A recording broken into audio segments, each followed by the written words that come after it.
Others will be criticizing me. Others will be criticizing you. Others will be harder on myself. You'll never know how I truly have felt. Makes you wanna say, this thing really does suck ass. Makes you wanna say, even things from the past. Makes you wanna say, this is the worst thing I have seen. Makes you wanna say, what the fuck, Marine?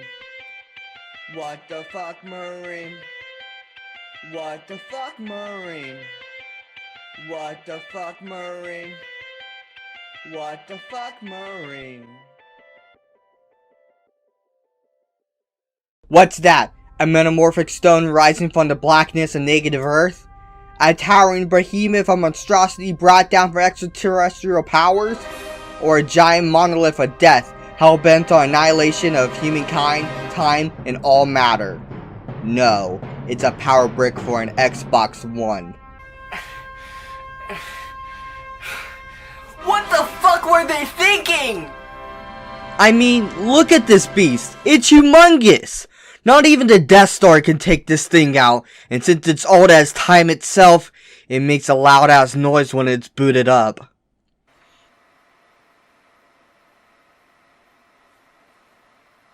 I swear, this thing could explode any second. Plainly put, the power brick is a piece of shit, and they did away with it when the Xbox One S came out. But it stuck around since the 360 days, and the original Xbox had a power cable, but it was sometimes faulty, so a power adapter later came out, thus turning into a power brick for the 360 and the first gen Xbox One. Somehow, I don't remember the 360 power brick being so big. It was 8 by 3 by 2 inches, which is a bit bigger than the Xbox One's, which is around 7 by 2 by 3 inches. So yes, the 360's power brick was bigger, but would rather have a large power brick than a Chungus AC adapter. If you think the brick is big, look at the console. It's a Titan. It would destroy a village if it came to life. And I mean, just look at this thing. Now, the Xbox One S fixed the size issue, and the One X, though more powerful, was a bit smaller than this beast. Design-wise, it sucks. Look at it. The problem the Xbox has is that the word box is in its name, meaning every Xbox console has to be a simple box looking shape, while the PlayStation didn't limit itself with its name. Every generation the PlayStation was dynamic and different, while the Xbox still looks the same. It's still just a fucking stupid boring box at the end of the day. One thing I really hate about the Xbox One is the power button. It's touch sensitive, meaning your cat can brush past it and turn it off. Can't tell you how many times that happened to my friends. Imagine doing a Destiny raid and a cat cucks you from the Vex Mythic class turning off your Xbox. It is nice and black. Half of it has this big vent. In the back we have several ports: Ethernet, Connect port, HDMI out and in. Well, it has HDMI in on it, so if you want to watch TV and still get Xbox notifications, you can. I don't understand this feature, although I used it for my computer a lot. It seems like Microsoft didn't understand it either, and took it out when the Series S and X came out. The console is supposed to run at 60 frames per second. I've never seen it achieve this, and it's still usually running at 30 frames per second for most games. The Series S and X, on the other hand, is supposed to run at 120 frames per second.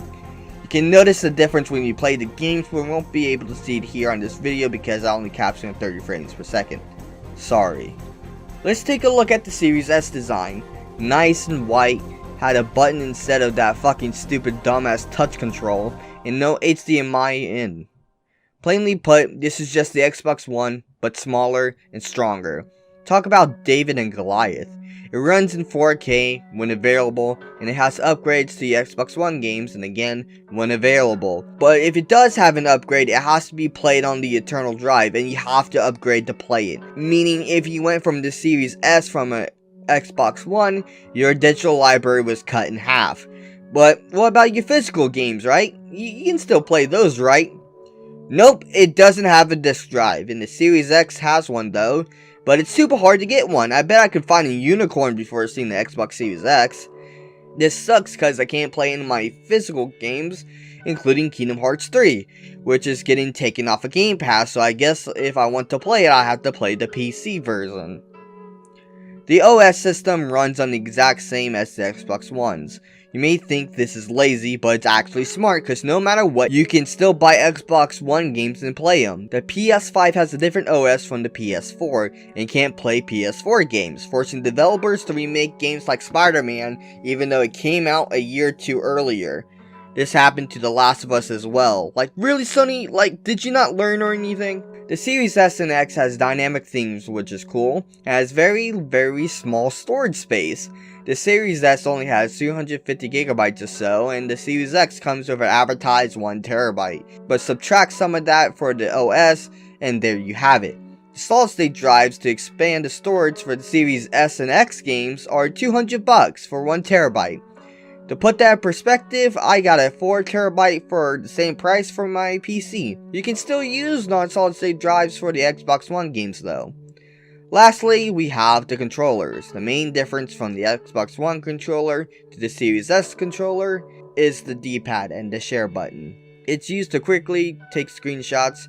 They got it from PlayStation, like really Microsoft, really creative. Why couldn't you just add paddles for the same price? I have a Powered A third-party controller and it has paddles. It's a great alternative to the Elite controller, which is $200 and breaks or has a stick drift within a month. I can't tell you how many controllers my friends have gone through because their bumper stopped working or because of stick drift or whatever. Although this is my second Powered A controller, so I guess it's no better, but it certainly is cheaper. Yeah, that's kind of about it with the Xbox One and the Series S. Blatantly said, they're practically the same system, just one just has upgraded games, and that's literally it.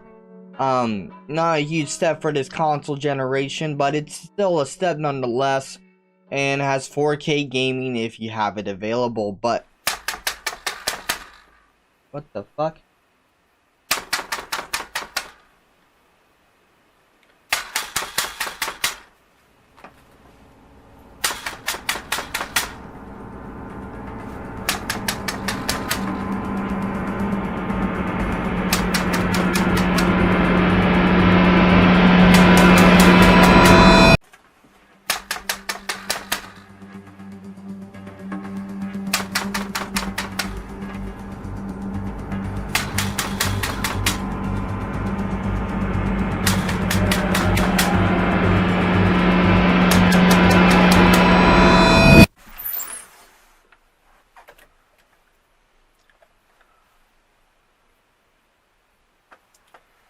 Okay.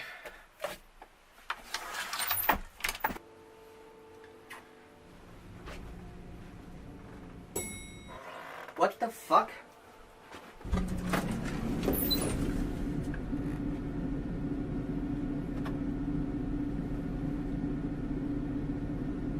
Hello? What the fuck?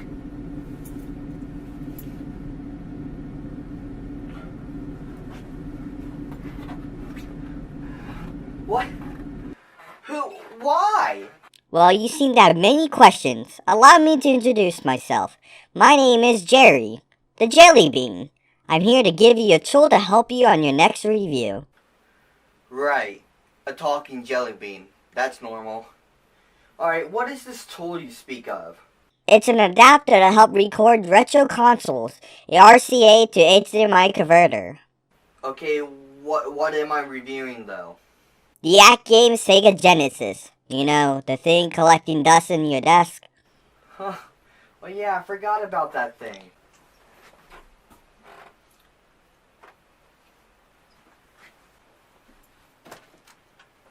This is the AVGN Sega Genesis. This was released all the way back in 2014.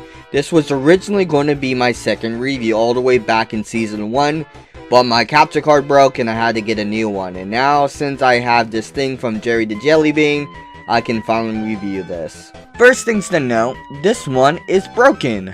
Just found that out. Luckily enough, I have another one with only left audio.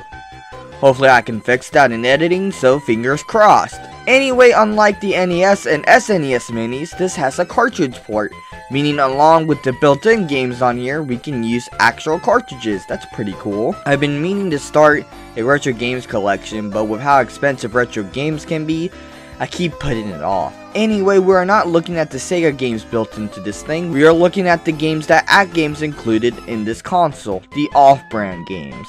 The console itself is tiny compared to the original Mega Drive. I mean, I hope so. It's been 25 years since the original's released. This console has an RF adapter on it for wireless controllers. Here's the wireless controller. Now here's the wired controller. We're using the wired one because input delay is a thing.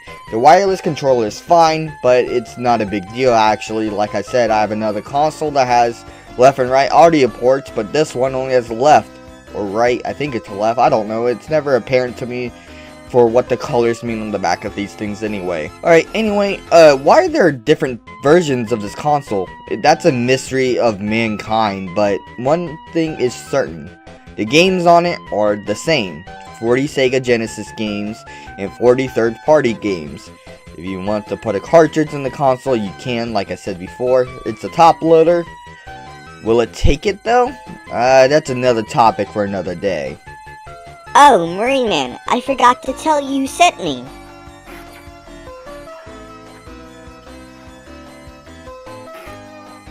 Who? Onyx. He wanted me to tell you that you have a list of things to review. Luckily enough, the AVGN games are on the list, but there are others on the list as well, and I just wanted to tell you that. Thanks. So, are you working for Onyx? Me? Oh lord, no. Why would you think that? I have no idea what you're talking about. Ah!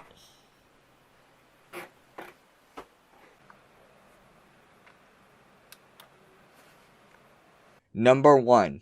Air hockey. The first thing you are met with at the start of this collection of games is a main menu that looks so piss poor that a 12-year-old drew it up while they were bored in math class or something.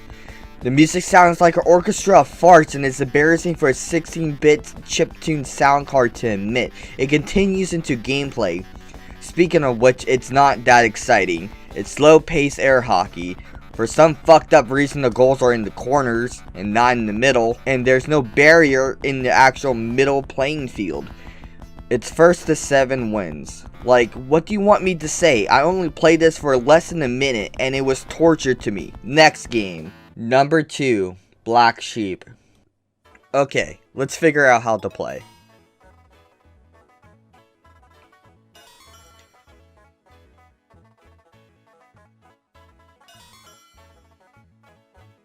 Okay, fine, let's just play the game. Oh, you just press the D-pad in the direction of one the sheep is facing. Specifically, the one facing the wrong direction. If they're all facing the right way, press the direction they're all facing. Okay, why couldn't you just tell me that? I guess it was just easier to show me instead.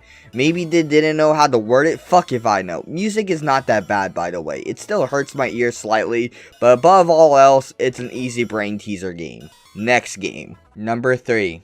Bomber. The main music is painful to listen to again. How hard is it to make an 8 to 10 second loop that doesn't make the listener want to commit atrocities due to this pile of fuck up tunes? Okay, let's get into the game. Oh, it's Bomberman. They made Bomberman. Jesus Christ, these games take forever and the enemy's just abysmal. Seriously, why is it so bad? Look at the overhead scoreboard. Can you read any of that? Barely. Fuck, the graphics for this game just suck dick. Moving on. Number 4. Bottle Taps Race. Alright, let's look at the instructions. What the fuck? I can't read half of this shit. The graphics look so bad. The M and the W's look like paper mache fuck-ups. Jesus, you sing Christ, why do I even bother? Basically, you tap the bottle cap across the track. Hit the edge and you have to try again. The race doesn't end until all caps make it to the end. The music, on the other hand, the hi-hats sound like someone walking to the snow. It's not the worst thing I've heard, but I would probably still would have listened to Shakespeare before turning on the Bottle Taps Race soundtrack for leisure pleasure. Look at this race, it goes on forever. I'm coming in dead last, and surprisingly the AI is actually good compared to Bomberman. You know, I could be playing the Sonic trilogy on here, but no, I'm playing this. Fuck this game. Number 5. Brain switch. Okay, tutorial.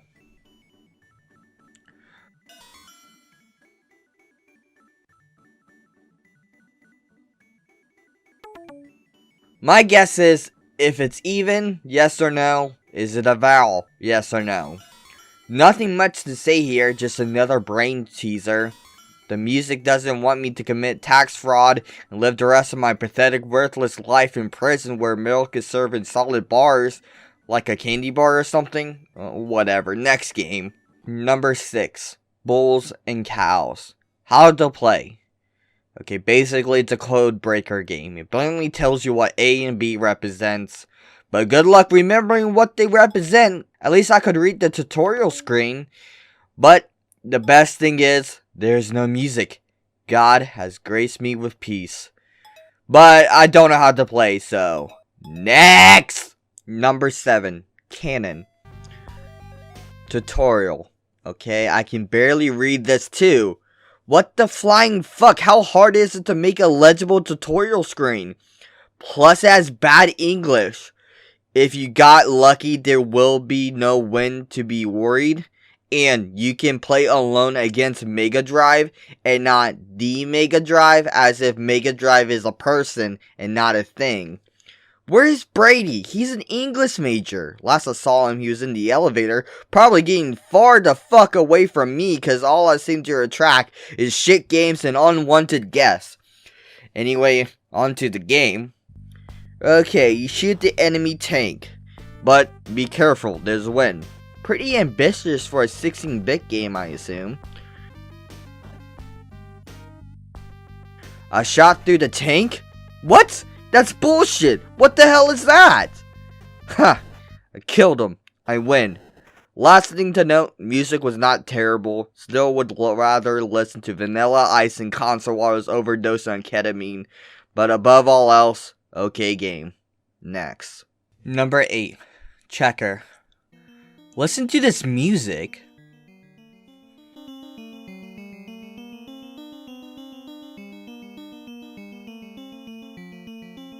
Alright, let's read the tutorial. Fuck, I can't read this shit again. Jesus, this is becoming really annoying. Okay, there's 7 modes. Let's pick standard, I guess. I genuinely can't figure this out.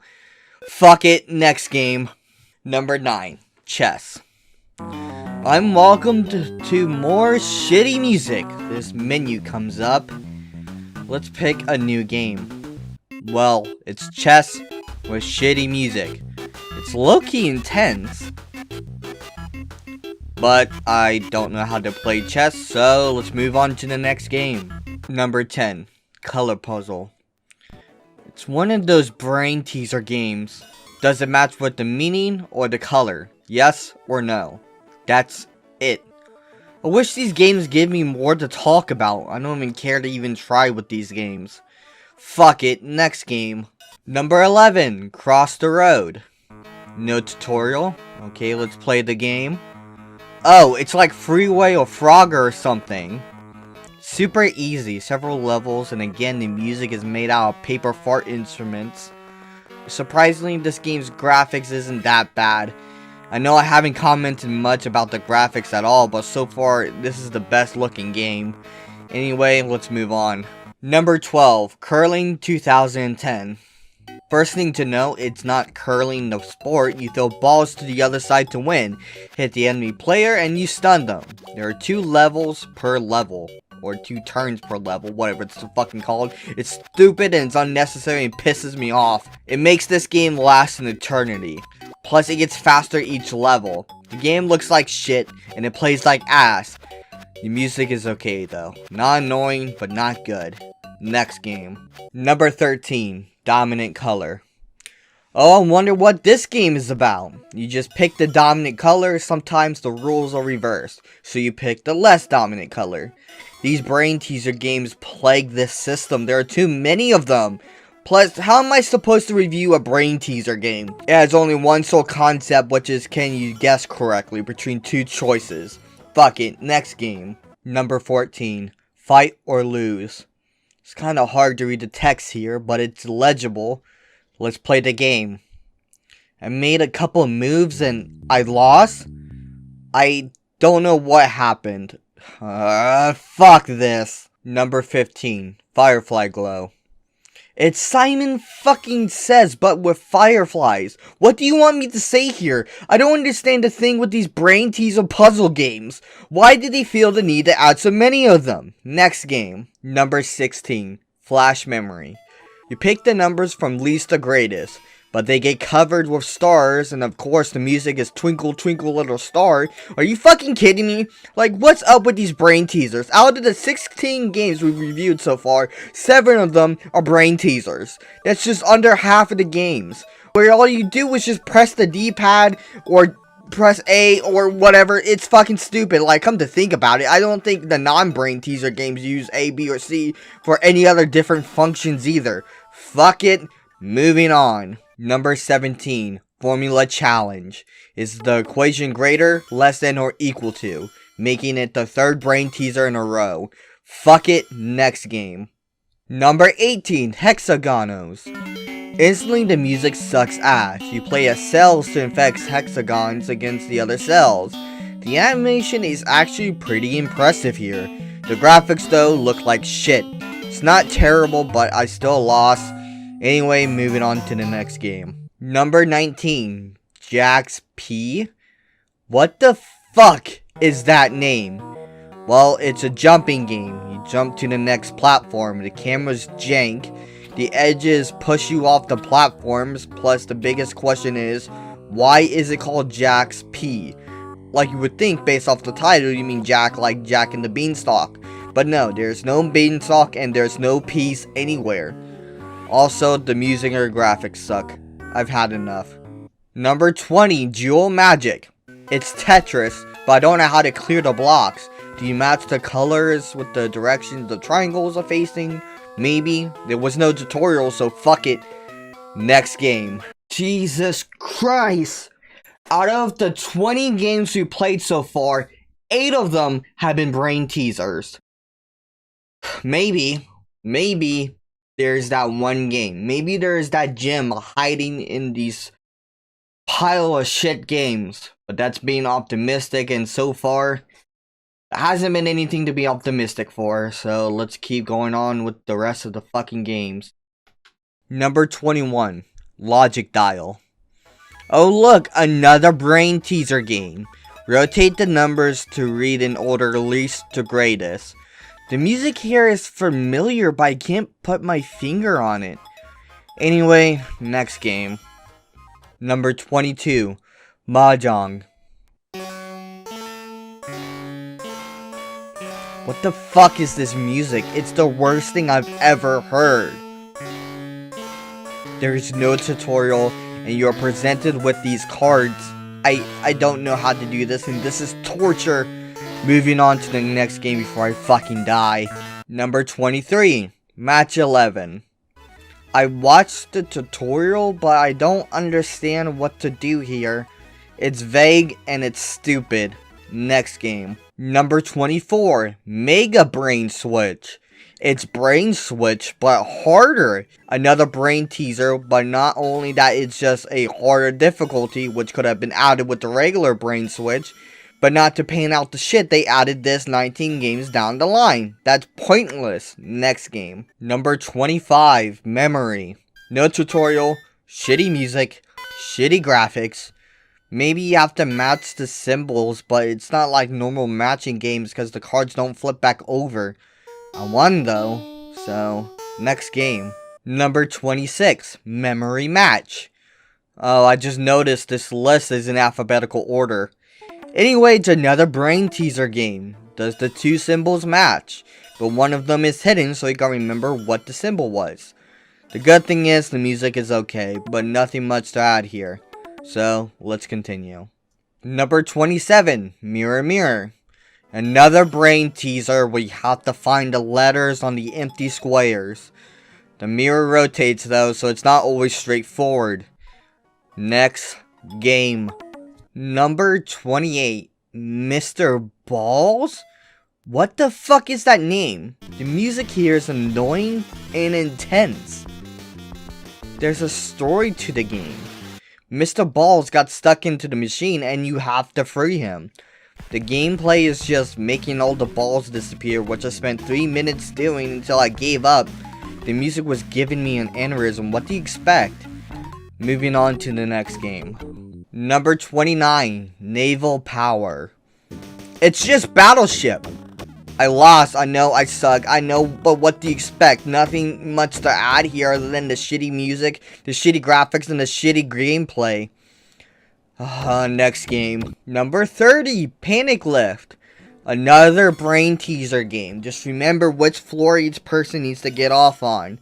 If you mess up once, you lose. Oh my god, fuck it. Next game. Ugh. Number 31, Reaction Match. Another brain teaser. It's like Memory Match. Do the 2 trucks match. That's it. Next game. Number 32, Snake. It's just Snake, but the worst music ever known to mankind. Like, what do you want me to say? It's the game you played when you were 5. You know what it is. I don't have to explain it.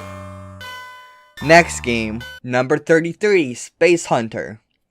Another brain teaser. Find the spaceships and fill out the equation with the numbers that are shown in the middle. And you have to remember it all. It's hard, no music, and shitty graphics, making us continue to the next game. Number 34, Sparkling Truffle. The tutorial was for bulls and cows. This game, on the other hand, is just another Simon Says game, making it another brain teaser. Moving on. Number 35, Spider.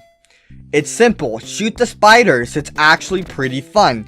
The spiders bleed, which is pretty amusing since you're shooting them with spray. The spray sounds like an 8-bit machine gun though. Music here is not that bad either. This game is good. Wait, good? It's the gym! I found it! But sadly, there are 5 more games to review. So let's figure that out. Let's look at the 5 next games. Number 36, Sudoku Quiz. It's just a Sudoku brain teaser. That's it. No music, a wall filled with numbers. I can't do this. Next game. Number 37, Table Magic. Remember which chest has the gold, making this another brain teaser game. Fuck. Oh my god. It's kind of like Mario Party kind of, but it's easier. Next game. Number 38, Treasure Hunt. Navigate the ship to the treasure without hitting the obstacles. This is another brain teaser game.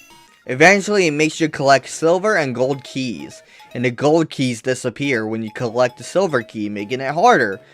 The music is annoying as well. Next game. Number 39, Warehouse Keeper. It's Shove It, but with horrible music. And you can skip the levels without any penalty. Dear God, let's just make it to the last game. Number 40. Whack a Wolf. It's whack-a-mole, but the controls are not responsive. And it has Pop Goes the Weasel as the music. And with this last embarrassing game out of the way, we reach the end of our list of games. Fucking finally. Out of the 40 games, 23 of them were just brain teasers and the rest were knockoffs. I can't believe I just enjoyed this compilation of fuck. Out games really outdid themselves with this one. Does it surprise you that they lost the licensing to the Sega mini consoles after all this fucking nonsense?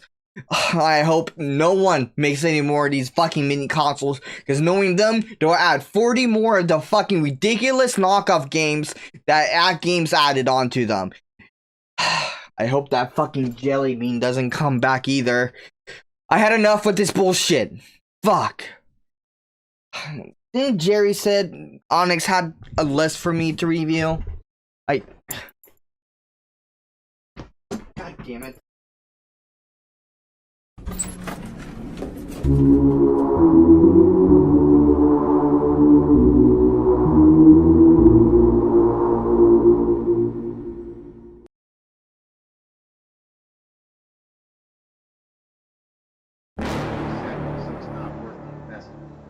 second item is a heart that regains your health. What is your health indicated by those traditional fake Valentine-looking marks when the heart combines? That's more what we're talking about. Now, you'd expect her to use a slingshot to shoot rocks or something, right? But no, she throws the fucking thing. Yeah, check this out. Look, I'm gonna hit you with a slingshot. So, it starts to wear on your mind very quickly. Every level, the trees are different, but overall, the design is basically bland. They somehow managed to choose the most repulsive patterns.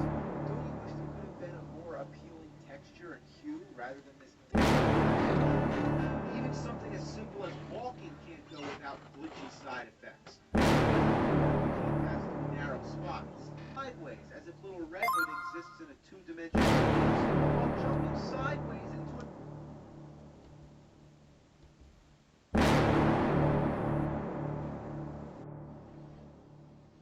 Awaken, you heathen. 5 more minutes. Wake up. You've done well with your last task, where you took orders something pathetic and insignificant as a jelly bean, but I had to do something with him. What do you want? Destiny 2. What possibly could you want with Destiny 2? Last time you dealt with Destiny 2, your review put a hole in the time-space trajectory. Your review caused the collapse of several timelines, forcing me to go to the future in several dimensions and fix what you caused. I had to watch loved ones fade into nothingness. Innocent people sacrifice their lives to save others from falling to the dark time pit. The fall of the Avengers and the Justice League. The woman I love ceasing to exist. No one even remembers her. I struggle to remember her face. I can't remember her name. Are you serious? Is that why you made me and Brady go to the future? I had to track down what caused it. It was your review, Marineman, and now you must set things right. Review the Witch Queen and fix the mess you caused. Rectify your mistake. I'm not the bad guy. I never was. Tomorrow's the 22nd, the release of the Witch Queen. And I know you won't disappoint me.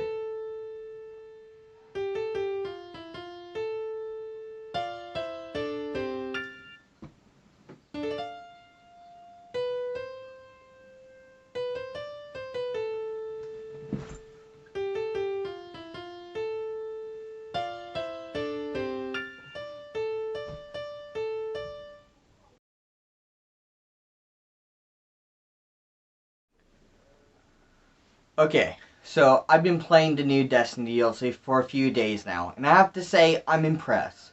Before we get into the meat of it, I have to lay some ground rules. I'll be using gameplay that Tony has recorded for this review. You can catch his streams on BG Marineman, that's all one word, BG Marineman, on Twitch. If you miss any streams, that will be uploaded on the channel so you can get the initial reactions to see how they liked it. Today, though, we'll be taking a more critical look at the DLC. I know what Onyx said about me talking negatively about the game, causing destruction of several timelines, yada yada yada, all that fucking bullshit. Let's be real here. What Bungie has brewed up here was great, although I still have many gripes about the game. So the main question is, where do I begin?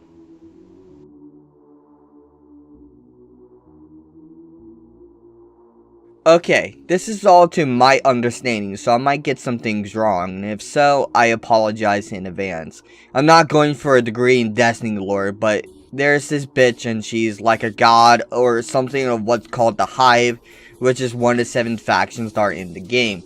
They all have their own lore and lists of leaders and important events that span 2 games, with the second game being on the 16th season. Anyway, the Guardians have these powers from what's called the Traveler, which is a god orb thing looming over the last city of planet Earth. Honestly, give it a scary face, and we got Majora's Mask up in this bitch. Anyway, the Hive God is Savathun, and she was frozen for 6 months by Murasov, who is an awoken queen. She did this to find out a way to end the curse of the Dreaming City, and I guess she was hoping Savathun was going to free the city from this curse as she relinquished this worm that's inside her or something. Before all this though, Savathun was impersonating Osiris, a Vanguard leader, also known as the Good Guys, and we only found this out, it was her about 6 months ago, so she got access to all the Vanguard shit, so she used it to take the light. So once the worm was killed, she left the real now in a coma Osiris with the Vanguard and gave the new light powers to her army of Hive faction. And yes, each faction has factions in the factions, which is redundant and stupid to a linear storytelling standpoint, but hey, it works out well to pan out the universe that is Destiny. And all this to set up the DLCs, and only took 2 DLCs and 7 seasons to even get up to this point. It's fine because overall you get more content, and after the DLC you get about 3 or 4 more seasons of content to add on to that. Each season comes with at least 100 tiers of the battle pass, so not only you get materials for game stuff, but you also get XP boosts to help you level up your characters, level exotic weapons and the cosmetic for the weapons. There are so many emotes and shit, the story content. Overall, there's a lot of stuff here being offered. My only complaint is the seasons felt like they got longer and longer, and the story content released episodically and ends around 7 weeks or so. We went from 3 months for season 11 through 14, and in 6 months for season 15.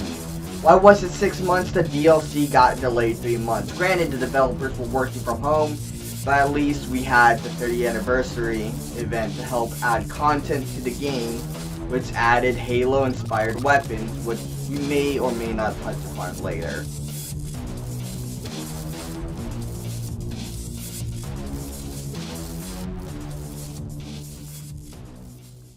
The campaign on Legendary isn't too hard, but at times it isn't easy either. It has higher light levels, a mechanic that's similar to a raid token revive, and higher Guardian powers. The campaign overall was good, but if you think I have nothing to complain or critique about, you got another thing coming. First, let's talk about the revive mechanic. So when it's one of those dark zones that we talked about last time, on Legendary each player has a token. They use a token when they revive someone. This is used in raids as well. The thing is, in raids you have 2 minutes, but in campaign you have 30 seconds. When you revive a player, the timer does not reset. So for example, if you revive a player and it takes you 25 seconds to get to them, the next time someone dies you have 5 seconds to revive them. This causes unnecessary wipes. I wouldn't mind this if there was like 4 difficulties like easy, normal, heroic, and then legendary, but Bungie half-assed it and only gave 2 difficulties, normal and legendary, making your campaign experience, depending who you are, night and day. This is a major gripe. If the timer reset or was longer, it would be fine. Maybe a minute or 2, but 30 seconds when the campaign has areas that are huge and someone dies across the map and you have little chance to save your run. There's this one time you're on a time limit, but it's a dark zone, so if you die, you restart the encounter. This is supposed to be a huge hype moment, but it's cut short because boss health enemies block the way and your first reaction is to hurry past them, but you die. It's stupid and caused the hype to die. Moving on to mobs and enemies, the main focal point of the DLC is the Hive and their new light powers. The thing is, these powers are shallow and only use 1 subclass per Guardian type. Hunters have Solar and their ult is Blade Barrage. Warlocks have Arc, making their ult Storm Trance.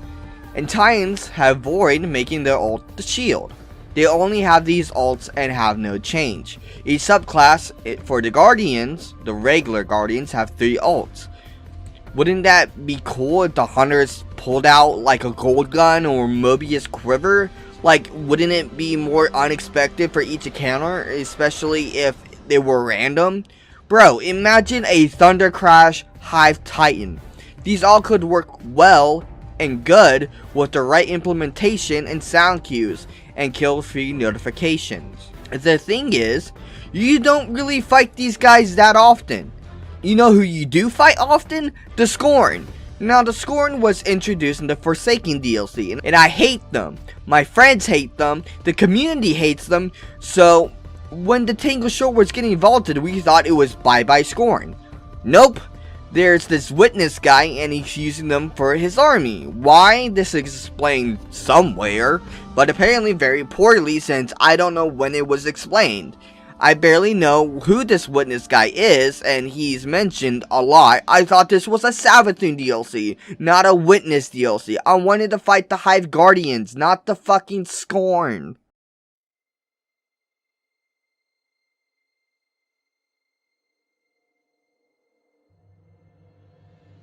Other characters like the Crow was built up through the past 4 seasons. Surely he'll get a pivotal role in the main campaign, right? If you thought that, you are wrong again. Crow was reserved for the seasonal story content.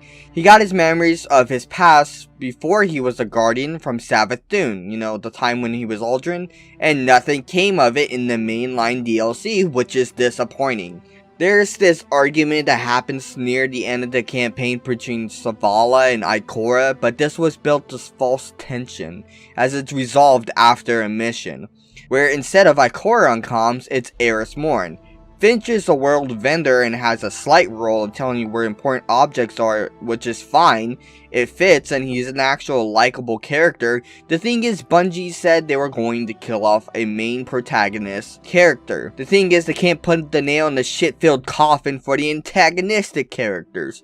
2 DLCs in a row, they left the ending open for the main bad guys to come back. One character got frozen, and if she thaws out, she can come back. In Savathun's case, when you kill her in the world's hardest final boss fight, her ghost gets away. Yes, I get it, her ghost speaks on the throne world through hacked radio transmissions for patrols and shit. But really, could there have been a runner-up for that? We secure her body, sure, but the fact is we still have the witness to worry about. Why not move on to them? We know little about Savathun, so I understand not killing her off for good until all is solved, but the thing is, where else would you fight her? Not in the seasonal story content, that wouldn't work. We have Keitel, who did not show up in the main DLC, by the way, as well. There's no room for that. The raid? Her fights were worthy of a final boss fight raid thing, so put her there. Well, rumor has it, at this time I'm writing this, it was going to be a Scorn raid. And yes, it is. Now I'm recording this, I actually played through the raid, and it's mostly a Scorn taking raid. Surprise, surprise. And yes, it's cause everybody wants that, right? Nobody wanted that. At this point, Bungie can go fuck themselves. And the Scorn.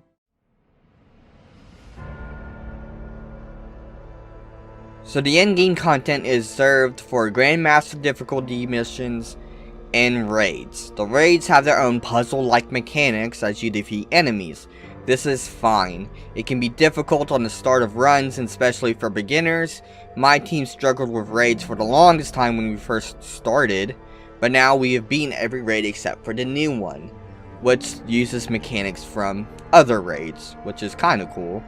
My main complaint is the raid exotic drop rates. Each raid has an exotic weapon that can drop. If you beat the raid day 1, you get the exotic no matter what. But after that, it's a random chance. I've heard horror stories about people completing Vault of Glass over 60, 70, and 80 times without getting the exotic. That's ridiculous. For Last Wish, you have a 3% chance, or maybe 11, I forget the exact chance rate, to get it from the chest room at the end of the raid. Luckily for me, I got it my first try, but if I didn't, I would have to wait a week to try again. If I had other characters, I could try on those for that week, but I don't, so I'm shit out of luck.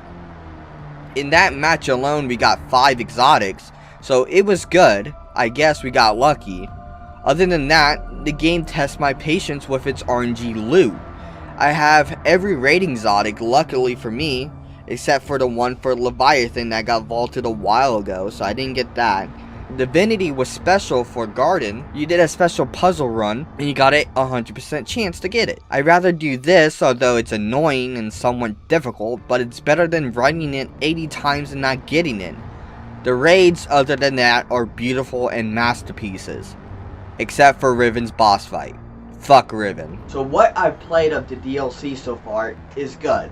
There's a crafting system now that I have to get a hang of. We still have seasonal story content to get through, and although I wanted Sabathine to die, she kinda did, her whispers from the past is still here to guide us through certain mysteries. But all is not lost. The raid will be a pivotal turning point for the story, and the DLC gets a thumbs up for me. It's not bad, it's not perfect, but pretty good. You might be wondering what other game types have been updated, like Crucible and Gambit. Well, Gambit has a slight change, and for Crucible though, there has been no change. No new modes, only new maps that have been unvaulted from the past, so they're not new maps, so nothing new in Crucible. So that means PvP still fucking sucks.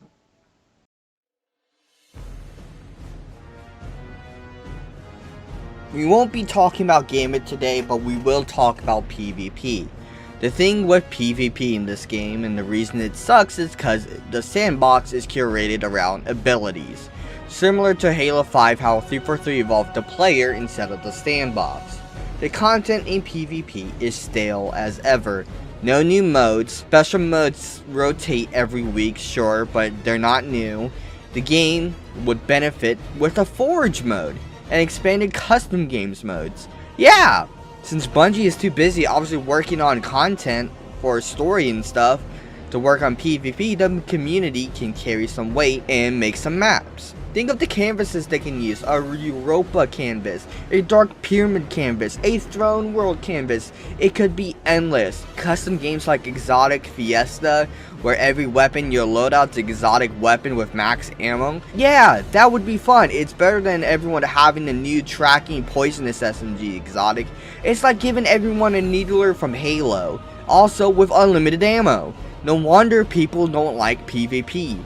It's unfair, unbalanced, and stupid. All you do is die, die, and die. Fuck! Damn! Shit! God damn it! Ass!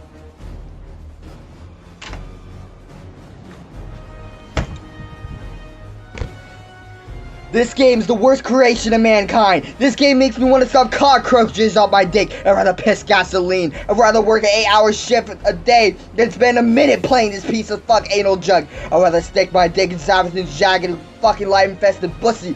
I'd rather stick Shaq's horn in my ass. I'd rather have Saint 14 headbutt me to death. I'd rather have Morrisov encase me in an icy prison for 6 months just to try to kill me with a frail, stupid, useless kitchen knife. And I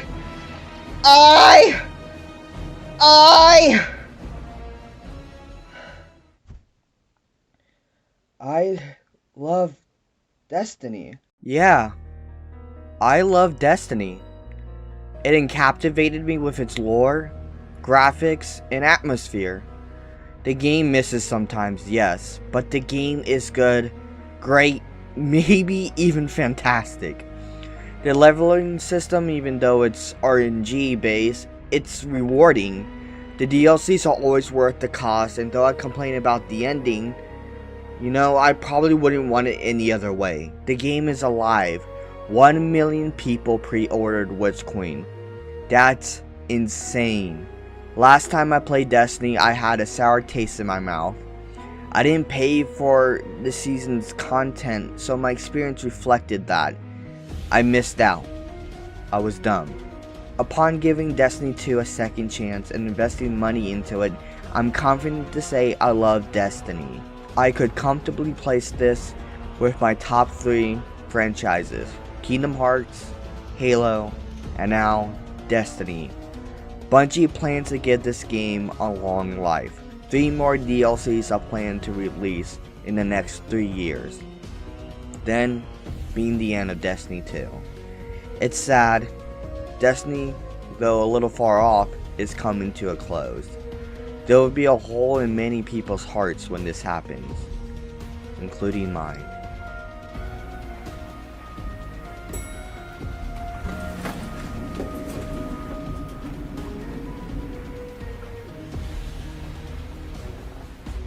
You did it. Your timelines are slowly building together again. There is much work to be done. I can take it from here. Marineman, thank you. This isn't over though. Not until I find her. Do you remember? Do you remember who she is? Yes. You will too. And remember in time. For now, I believe you have a score to settle with a certain franchise you're passionate about. But for me, I have to go. We will meet again. But until then, goodbye, Marineman. Let your heart be your guiding key.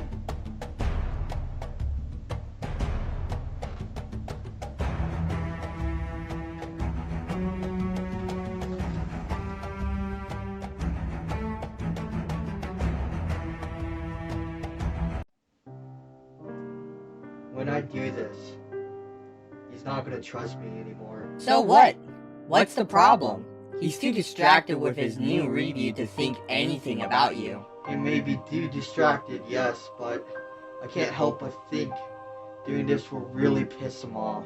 Now, when did you actually start caring about him? Besides, is him reviewing all these things really going to bring that girl back? Wasn't all that time travel shit enough for him to think this is a bigger deal than he alone can handle? Go in there and do what you need to, Onyx. I know what I have to do, but I can't risk putting her in danger. Well, if he questions anything, just kill him or something. I can't kill him, you idiot. He's my ticket to getting her back. What about that other guy? Bag guy? Bag dude? Bag fella? Whatever his name was? No, I have to do this myself. Jerry, stay put. I'm going in.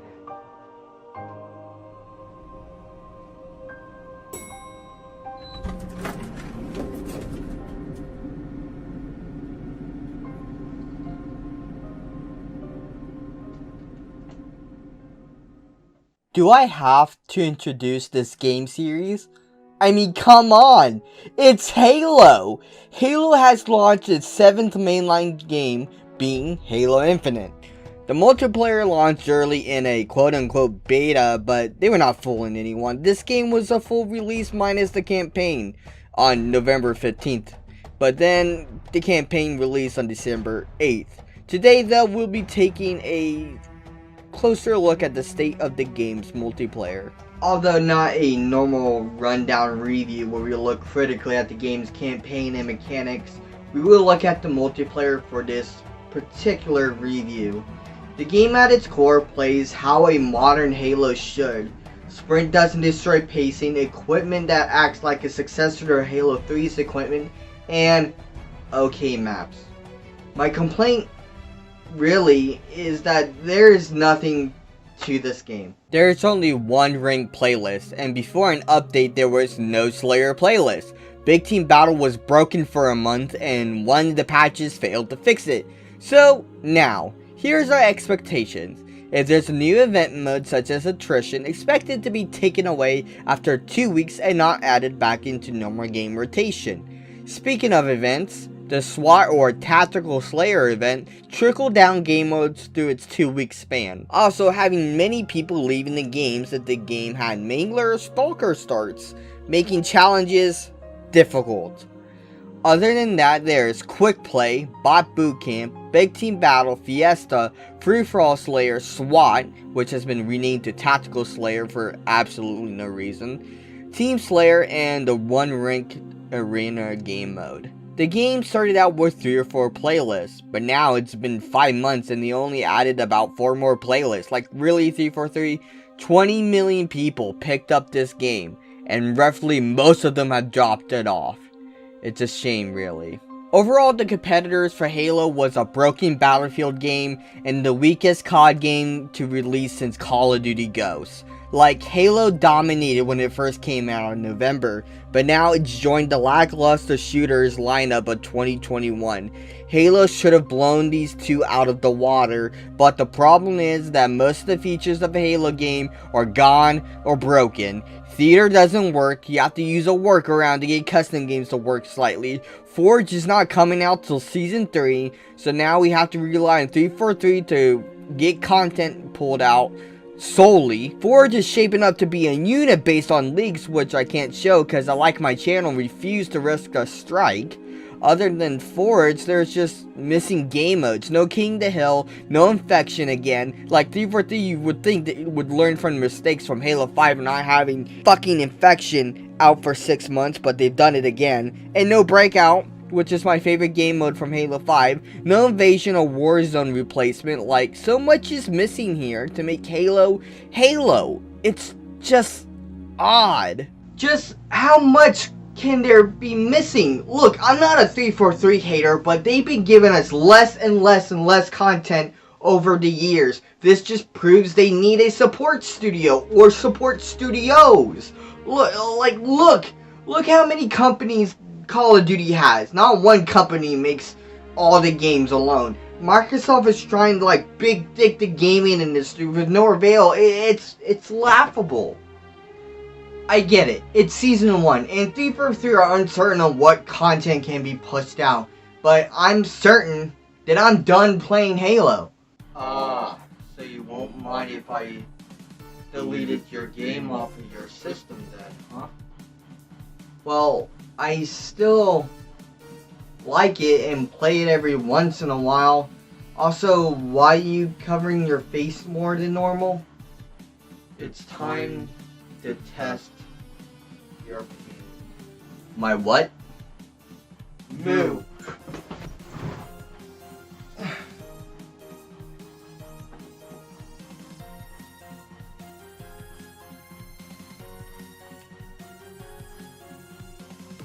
Onyx, don't. Goodbye, Halo Infinite. What? You monster! It's the only way of getting her back. I don't care about the girl you're talking about. You uninstalled my game. How else am I going to get pissed off in my free time? You have to do what I say. Then maybe you'll get Halo Infinite back in time for Season 2. Aw, fuck off. You just deleted my game. I can just install it after you leave. I won't let you. Not until you play the worst thing known to mankind. Come on. What can be worse than Fallout 76? Vanguard zombies. No! No! No! Good luck, Marineman.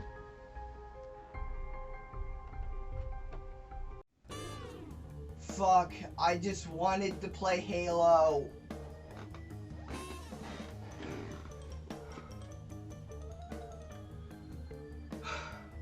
Look, I just wanted to play Halo. I complained, and now I'm paying for it.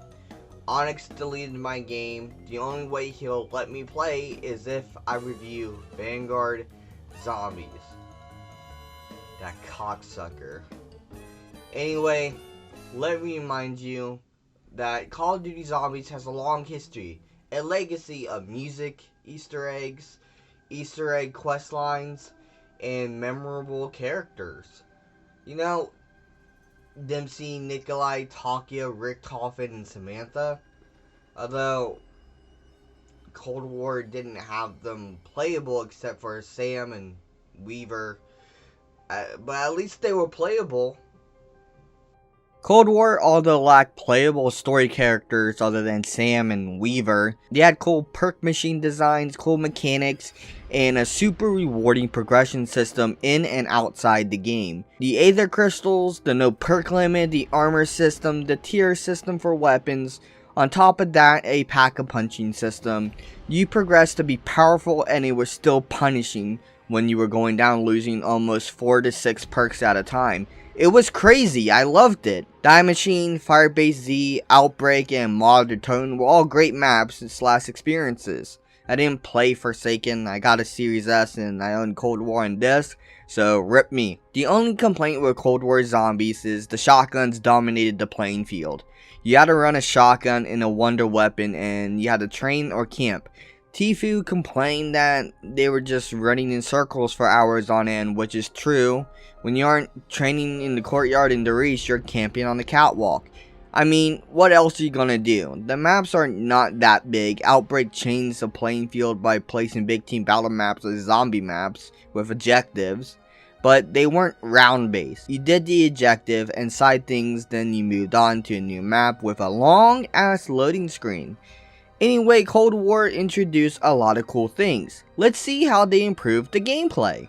They didn't. I mean, as soon as you start the new map, Terra Maledicta, or whatever the fuck it's called, the pack-a-punch is right next to you, like, okay. No prerequisite to unlock it like in Cold War and any classic zombie maps. It's just there, along with the crafting table, which has not been changed too much. Kill streaks have been taken out, but that's okay. Kill streaks helped a little bit for players, and they may have not liked them. It was different and it was kind of weird, but to remove them was a weird decision in itself. So you may be asking, what's more weird? Well, none of these. The covenants are more weird. Some perks have been taken out and made into covenants. You spend a heart that you earn from each round or objective that you do, more on that later, and you can buy up to 3 covenants. Also, not only some perks have been made into covenants, but alternate ammo types such as dead wire have been made into covenants. You no longer can just buy them from the pack-a-punch, returning acquiring ammo types back to RNG base, because you can only buy a random 3 at any point. The whole point of Cold War's Pack-a-Punch was to eliminate RNG. They did that too with the Wonderfish. Just go to the menu quickly and buy perks, instead of waiting at the Wonderfish trying to get Jug on fucking Nocturne or Toten. Anyway, other than that, the box is here too. Cool.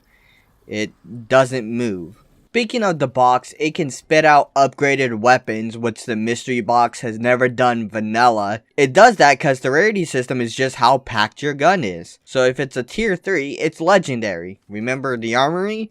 You can upgrade your weapons rarity through that, but now it's just Pack-a-Punch that does it. It's okay, upgrading the rarity and packing the gun was tedious, but the thing about it is that you built your strength and that was satisfying. It was good. The armor is now at the crafting table, and it's more expensive by around 500 salvage or so, which is crazy. That's too much. It takes forever to get the first piece of armor. Like, it's baffling.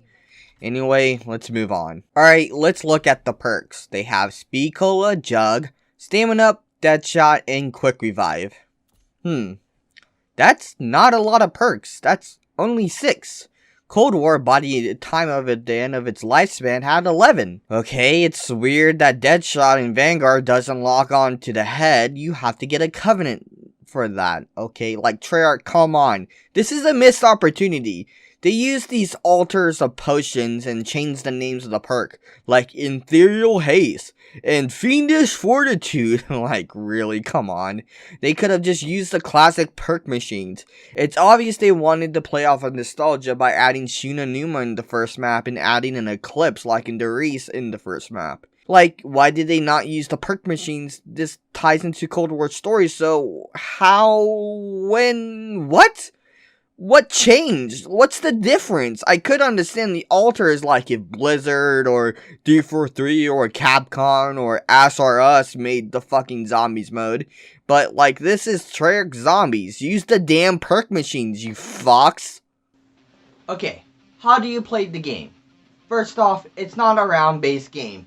You have to complete objectives to progress rounds like an Outbreak. There is no wall buys, the mystery box doesn't move, there were no wonder weapons at launch, meaning no ray gun. You know, gaming's most iconic weapon almost. How do you not add the ray gun? Does Treyarch want a swirly or something? They got bullied enough and clowned on once we found out there were no Pack-a-Punch camos. Like, it's fucking ridiculous. Every time you complete a round, a part of the map opens up, so you don't have to buy doors or anything, you have to do objectives. These objectives are not fun either. They are like protecting the mushy bodies from zombies, or deposit the runes in the pillar, or stand in circles. Like, it's rarely just survive. And when it is, they give you no room to run around. It's stupid and it's not fun. I just bought Black Ops 3 just to feel what peak zombies felt like. And it reminds me of the good times, before Treyarch tried to innovate for no reason. Don't get me wrong, I love Cold War. And Black Ops 4 wasn't absolutely terrible, but I didn't like it either. But Black Ops 3 has more maps than both of those, so... Plus the modding community and all that. So Black Ops 3 is just my pick, personally. What about the story? What can we pull from it? Well, before the events of Cold War and after the events of Black Ops 4, these demons got a hold of the Dark Aether's powers. And now the good demons are fighting the old demons for power. Like, okay, I have like no clue what's going on other than that.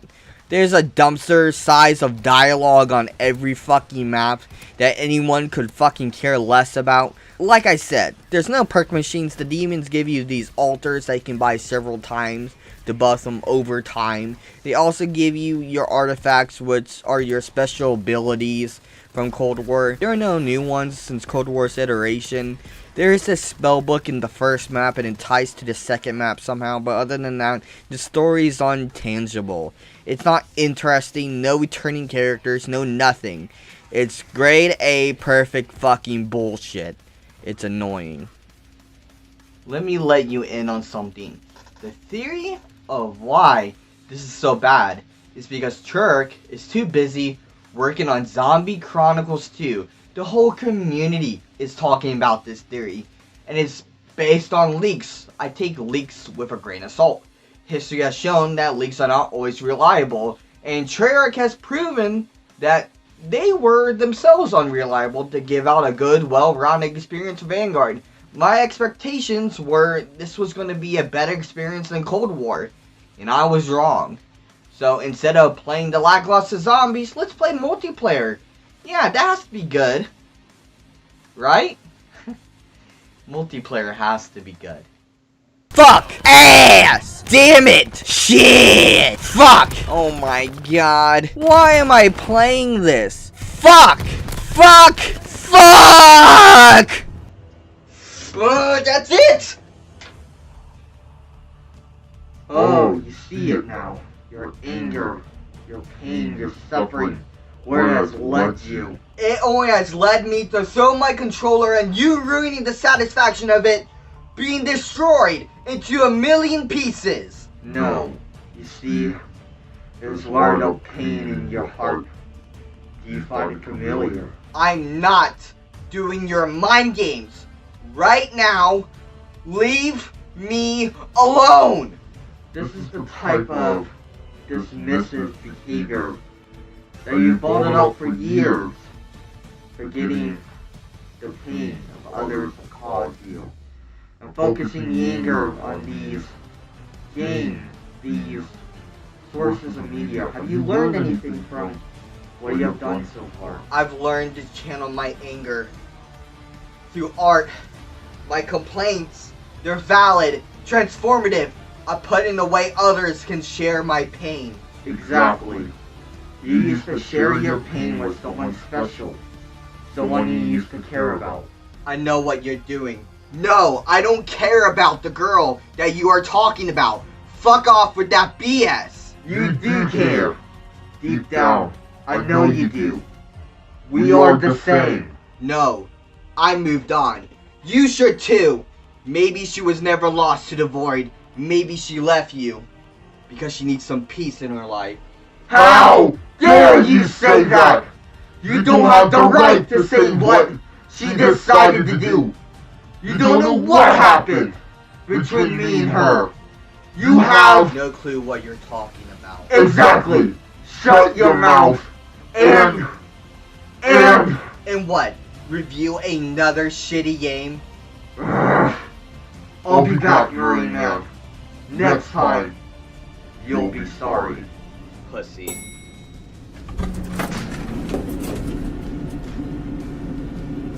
Goodbye, Marineman. Fuck off.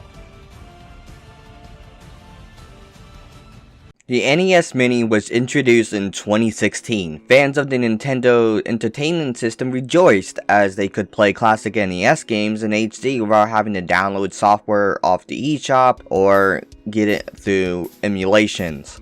It was incredibly popular, so popular it was hard to find. So you could go to eBay, people are selling it for 80 bucks, but what if it's a scam? Well, speaking of scams, people created fakes to make the system look identical to the NES Mini. And that's what I have here today. This is a bootleg NES Mini. It looks close, but it just says entertainment system on it. Now, if you were the average boomer or something, you could mistake this as the actual NES Mini, or just settle with this as it's the closest thing you could find to getting the actual thing. But is it good? I don't know. Let's hook it up and find out. anyway, look at the controller. It looks normal other than the big two obvious extra buttons being T, B, and TA. These are burst turbo buttons, kind of like how the NES Max controller had turbo buttons. Well, this system had them by default. Cool, but it's burst like I said. I tried Contra and yeah, it's burst. So yeah, the controller kinda sucks, but it gets the job done. Anyway, let's look at the games on here. Oh my god, there are 620 games on this system. Is this the entire NES library? Well, after scrolling a bit, I found Legend of Kage and Friday the 13th listed twice. So no, it's not the entire NES library, but where the fuck do I begin though? 620 games? The fuck? Imagine buying this thing into the legit NES Mini, but you get an ass ton, I mean like a shit ton of bootlegs, mistitled games sprinkled with shitty arcade ports of like Mario Bros. And Donkey Kong. But seriously, does it surprise you? I mean, really, does it? I mean, I guess the good thing about this is that it has full NES games that I can review later on, like Milon's Sacred Castle and Friday the 13th and Double Dragon. But does it have the classics like Super Mario Bros. And Castlevania? No. But it has Mario Bros. And Dr. Mario. It's like the developer for this console wanted to make a quick buck, but didn't want Nintendo to sue them for selling their ROMs. So we get the Legend of Kage and Double Dragon. And speaking of Double Dragon, let's go to our first game, which is a Double Dragon bootleg called Bruce Lee 2. Alright. When you first start the game, the first thing you ask yourself is that Bruce Lee? This orange buff motherfucker? He seems like he has a headband like he's Rambo or something. But anyway, like I said, it's a clone or bootleg of a Double Dragon game. It controls well enough. You punch with A and kick with B and jump with the up on the D-pad, which I think is fine since you fight in this game. Actually, for our first game, it's kind of fun. There's a timer though, but it resets on stage change and after every death, so it's fine. I got to this big motherfucker, and he looks like Billy the Exterminator on ketamine, and he shoots out of his mouth and he just kills you. I hit continue and it sets you all the way back. Yeah, no thanks. Okay, that wasn't terrible. It could have been worse. But, I mean, come on, it's not like E.T. or Fallout 76. But let's look at this Pikachu game. It might be a good game. It's Tetris. Good old puzzle game Tetris. But look, there's Pikachu. I wonder if Ninja's with him. Yo, Ninja, what the fuck you say to me, you little shit? Wait. Isn't Tetris already on here? Yeah, it's game 601. Okay. Fuck it. Yeah, it's just Tetris. Why do we have a bootleg Pokemon version of Tetris if Tetris is already on the system? Is it to give it some false sense of variety or something? I don't understand it. It's like having Halo built on the same system, or you could go play Splitgate that's also built on the same system. And yes, I know I mentioned Halo and like Kingdom Hearts a lot, and it's getting old, but these games are copycat pieces of shits games that are getting old for me as well. Fuck it, whatever. Whatever I fucking just said. What's the next fucking game? Spartan X. Oh yeah, it's yet another Double Dragon ripoff where it has the same controls as Double Dragon. But this version is ass and they just gang up on you and... Why did they use that sound? It was actually low-key funny. Alright, next game. So the next game is Mario 10. That's one of the 620 games titles that stood out to me, so let's go with it. It starts off with a cutscene and the player character looks normal, except it's Luigi's head slapped onto it. They couldn't get Super Mario Bros. On this console, but they could do that. Okay. Yeah, bet Nintendo is happy about that one. It's a standard platformer. You jump with A and attack with B. The special attack at the bottom is done with up and B. Near the end of the first stage, you fight a fucking tiger. Earlier, you're fighting ninjas. Yeah, there's frogs, but they give you special abilities. Talking about outrageous fucking enemies. Look at this. Flying green bendy straws spinning around like helicopters? Who's throwing these straws? A snake in a pot? So let me get this straight. This is a bootleg Mario game where you fight ninjas, frogs, tigers, helicopter bendy straws, where they're being thrown by snakes. I wish I could make this up. Not even in my wildest imagination could I think of something so random such as this. I'm baffled. Like, not to the fact that they only have spinning bendy straws going across the entire stage all the way to you, but a snake is throwing them. How is the snake throwing them? It doesn't have hands! Anyway, the real stage boss is a statue that has grabby hands like some sort of pervert. What's it trying to do? Fill up Luigi's balls? The special stage has you jumping on clouds. The more clouds you jump on, the more points you get. The thing is, it's auto-scrolling and the momentum feels weird here. I can't get the hang of it. There's another auto-scrolling section where you have to have fast reflexes to make it through the stage. It's hard to plan out jumps because once again, the fucking momentum is fucking floating feeling. Also, something I neglected to mention is that you only get one life. Yeah, this 5 continues, but only one life. Yes, one life. Can you imagine beating any game in one life? Like Mario, Sonic, Double Dragon, Castlevania, Contra, Galaga, Donkey Kong, or any other game new or retro? Like, cool. The game, with its continues, place you on the stage where you left off. But that doesn't change the fucking fact that you go back. That's one of my many pet peeves about gaming, is being punished and being forced to replay parts of the game because you died. A modern game in recent memory that I can think of that does this is Elden Ring. Any of the other Souls games really does this as well. Fighting in an area that you've gone through just to die. And you spawn at the last resting point or the last save point. If you die in a boss fight, you spawn the last resting point, making you go through the whole area back to the boss and fight the boss. Same here with this fucking game. You die and you go back. But I gotta be careful when criticizing Elden Ring. The elitists will come after me. And then I'll be like Quantum TV. This lava stage cost me all of my continues. There are these firebirds that block the way, these bald motherfuckers that shake the screen, and not to mention the lava down below. This is only the second stage and all my continues are gone. Fuck this. That's it.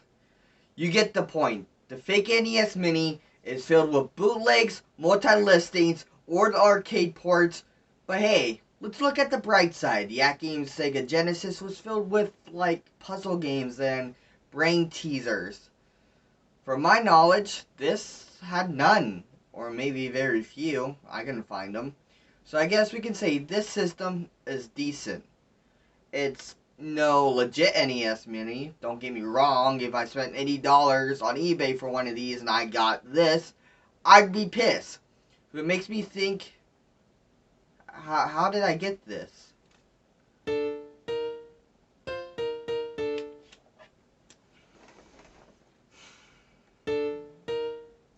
That son of a bitch.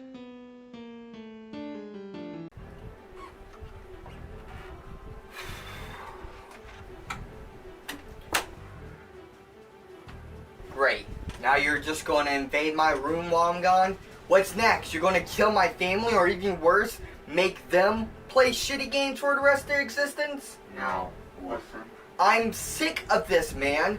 You pop in while I'm sleeping, playing a game now when I'm gone. I'm afraid if I take a shit, you may be in the bathtub next to me or something. I can't have friends over without them to warn them about not to go into that fucking closet, or else a gimp will pop out.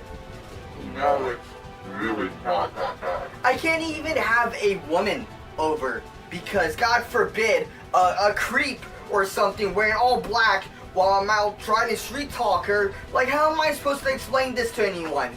There's just a man who's just living in my closet who may or may not be there at a given time. If you just shut up, just for a moment. My mom heard you the last time you were here. I walked out of my room the last time, and she rushed in here and tore the room apart and found nothing. When I explained to her not to go into the closet, she went in there with a comically large spoon. For some godforsaken reason, I figured she was going to hit you with it, but obviously you weren't there. I hate having to deal with you and your stupid timelines and your women and your problems, and frankly, I'm sick of it. Are you done? Yes. Okay. First off, I want to say this affects you as much as it affects me.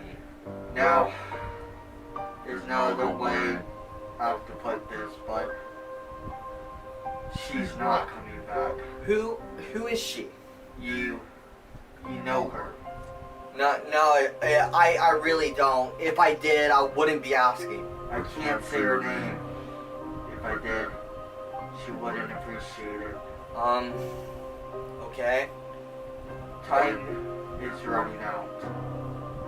And you will need to go through the elevator to another location. You will not be able to come back for some time. Says who? Says Tony. Tony? Well, I haven't spoken to him in a long time. You're going with him on a very long trip. It won't be pleasant. Right. Okay, whatever. Why are you here? I'm here to tell you that your future is sewn in your past. What's that supposed to mean? I brought a friend with me from a separate dimension.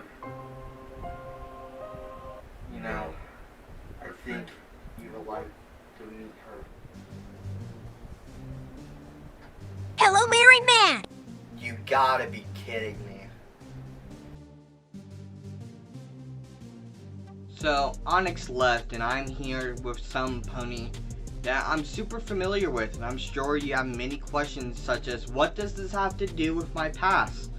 Well, quite frankly, I used to be a huge brony. Now, the term might be new to some of you people, but I can explain. According to the Oxford fucking dictionary, it's a man who is a fan of My Little Pony, television program, and range of toys. It was so popular that Oxford had to give it a definition?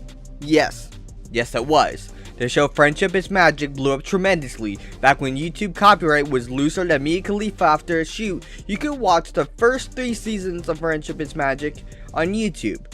Then Hasbro saw how much money they were potentially losing, so they cracked down copyright on the show.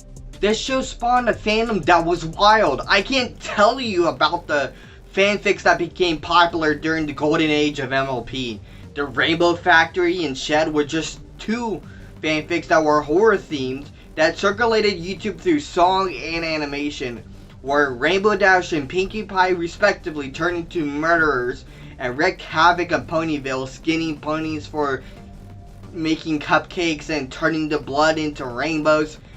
It was awesome. Good times. Good times. My friend Riley told me to watch the show. I watched the first episode and I remember being uninterested. It centered around Twilight, who was new to Ponyville and was tasked to make new friends and report back to Princess Celestia on her progress. There was Nightmare Moon, who later turned out to be Princess Luna. The main six, and I mean main as in horse mane, not main spelled M-A-I-N. Anyway, the main six consisted of Twilight, Rarity, Pinkie Pie, Applejack, Fluttershy, and of course, my favorite, Rainbow Dash, who was a nice symbol of gay pride for the community. It all balanced out. 2 unicorns, 2 Pegasus, and 2 Earth ponies. They got introduced through the first episode, but wait, it was a 2-part special. In the second episode, they turned Nightmare Moon back into Princess Luna with the elements of harmony. I think, I remember this. I could be wrong. Think of these as your affinity stone to Friendship is Magic, a MacGuffin if you will. I watched episode 3 and it was a normal type of episode. An episode you will find on your average Saturday morning. Each season usually had a 2-part season finale or a 2-part season beginning. And that's when the crazy shit happens. Except season 3 ended with a musical number of Twilight becoming a alicorn. That's a unicorn and a Pegasus crossbreed, if you didn't know. I remember, I think in the beginning of season 3, the antagonist Sombra gets killed by shattering into pieces. The first death in the show. It blew my balls off. Like, look, it infected me where that I have a Rainbow Dash head on my fucking wall. It's a nightlight. It keeps me safe. A mug, a cup that says 20% cooler, which is a phrase that Rainbow Dash says to Rarity about a dress she made for her that became a famous one-liner, as you can tell. I also have a piggy bank to keep my coins safe. Sadly, these are all collecting dust, since My Little Pony and Bronyism is not popular anymore. Or at least, it's very dormant. Nothing lasts forever. Yeah, but look, I can talk your ear off about My Little Pony, Friendship is Magic, and its lore and characters, such as Derpy Hooves, who was a pony with special needs. She talked with a lisp and had a lazy eye, and she was very dumb in her first appearance. And parents got mad, so Hasbro fixed her to not be special needs, which was very distasteful in my opinion. Anyway, I made my point. We are reviewing a game today made by a lone developer, iSmartMan. He made a My Little Pony RPG game, so let's take a look. The game opens up with the serious tone-type menu music with standard RPG Maker main menu stuff. It seems a bit out of place for this game, but let's get into it. Oh my god, look at this wall of text. It's basically just telling you about the main points of episodes 1 and 2 and some other things through season 3. It's just a detailed summary of the show, which I've already told you, so let's move on. Our first cutscene is with Celestia and Princess Luna. They notice some fuck shit has been happening with the main six, so Celestia tells Luna to investigate. We finally get into gameplay around 4 minutes in. We go into Ponyville and talk to locals like Carrot Top and Octavia. Oh, Derpy Hooves is here. I wonder what she says.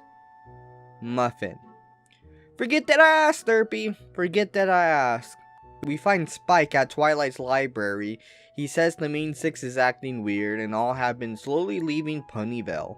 He also says that Rainbow Dash is the only one nearby in the Everfree Forest, where Fluttershy's house is. So we go there and get into our first taste of combat. We fight snakes and slimes. The turn-based battle here is simple. It doesn't take too much strategy, just heal when you're low on health. You keep fighting through random encounters, which is low-key annoying and testing my patience until you find Rainbow Dash at Fluttershy's house. She's scared and doesn't want to leave Ponyville, so she'll do anything to protect it. So what's the most reasonable thing to do here? Well, you fight her as Rainbow Dash Nightmare. This is the first boss, and this is where it gets kind of frustrating. Like, you hit her and you see damage points, but is she nearly dead? Am I doing a good bit of damage, or am I not doing enough?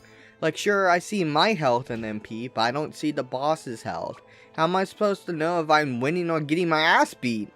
Well, after you beat her, you unlock Scan, so hopefully you won't have that issue anymore. You talk with Rainbow Dash and she explains that each of the others' main 6 vanish one by one. We already figured that from earlier, okay? And we can also assume some evil essence is controlling them like in Controlled Rainbow Dash.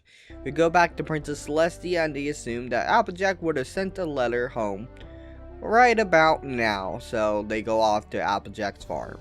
Okay, that's great and all, but what's with the lack of a shop to buy healing items? I barely got out of this boss fight alive, and we find chests that have healing items, but the thing is, we've killed mobs to get currency, and there's no store to spend that currency so far. Also, we have magic attacks, now we need to recover our MP. We don't have the items that give us what we need, so what are we supposed to do? This game sucks. Yeah, you got that right. There are other My Little Pony games, such as like Shatter Limits, which was a remake of Run, which was a cool math game. Other My Little Pony games ran off of Flash, which got nuked since Flash Player is no longer supported. We're stuck with this game, and sadly, I'm just not all that interested. The turn-based is stale, the story, though shrouded in mystery, is not all that appealing. There has to be something else. Keep playing the game. Maybe it will get better. After a bit, we run into Granny Smith, and she says she has no letter from Applejack. But the fucking Cutie Mark Crusaders need help. Great. The Cutie Mark Crusaders were 3 fillies, quote unquote, that were on a quest to get their cutie marks. And this is a side note. Anyway, there's something going on in the mountains. Rainbow Dash gets down in battle while I'm on the way there, so I have to escape and find a shop, which I did, and bought all the healing I could. I was able to progress 5 more feet, and then died. It sends you all the way back to the beginning of the town before meeting Granny Smith. So you have to walk all the way to Apple Acres, go through the cutscene, go back fighting, blah blah blah blah. It's worthless. It's absolutely worthless. I give up. Rainbow Dash analysis. This game sucks. You bet your ass it sucks. It's unbalanced. The enemies are overpowered. Yeah, I could grind, but it's the beginning of the game. That's ridiculous. I shouldn't have to. Fuck that. This game, if I could, I would throw it across the room. It gives My Little Pony a bad name. I would have rather jump out the window and pray that a Pegasus would come and save me. This game is ass. The story is ass. The gameplay is ass. Fuck this game. I'm out.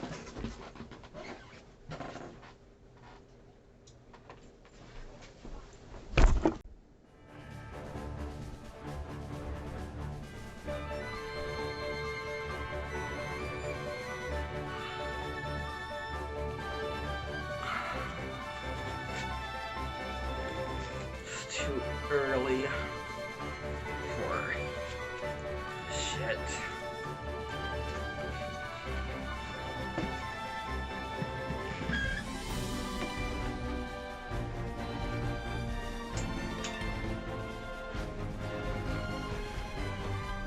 It's been a while since I saw my friends. If you'll remember last time, we were in the future of another dimension, and I plan to see them at some point.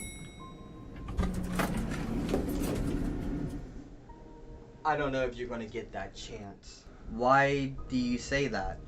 We're about to go on a trip, or rather, our mission.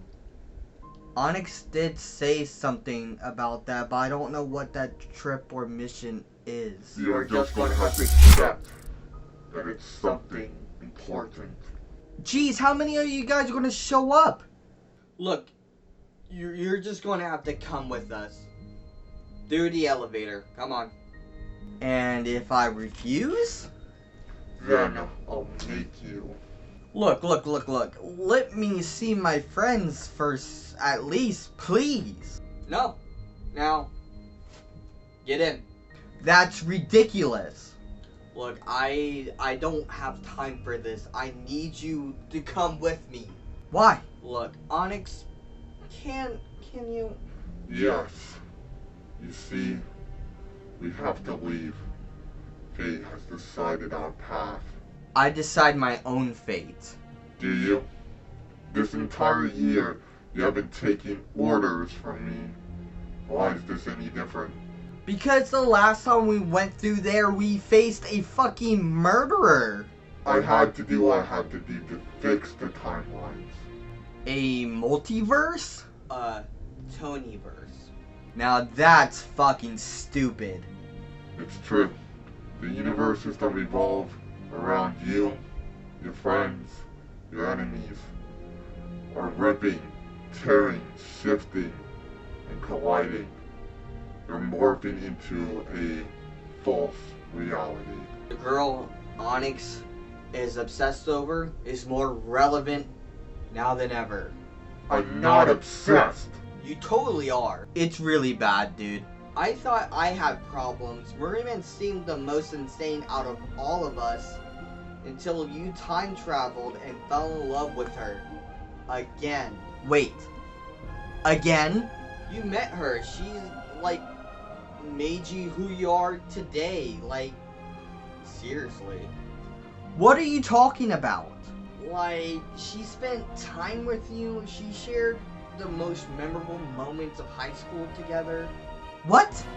The hospital trips after all that happened and finding out that our personalities were all real and very split as well. And Are you joking? The day you made the choice to self-destruct yourself, you created a nobody. Me. You both are me? man, I would have never have guessed. It's almost like we all look the same or something. Onyx covers his face. I do it by choice. Take off your shit. I don't have to. I don't believe you. Take my word. Trust me. Then what's Chad? He's you if you were stupid. Whatever. I still do not know who this girl is. You just have to remember. You guys are no help. So, are you getting in or not? Are we doing this, or am I just going to have to... Not until I know who this girl is. Okay, let's strike up a deal. We tell you who the girl is, and then you come with us. What's the catch? You review a game to find out who she is. I can't fucking escape this shit, man. You have 5 days. Once time's up, I'm taking you with me, ready or not.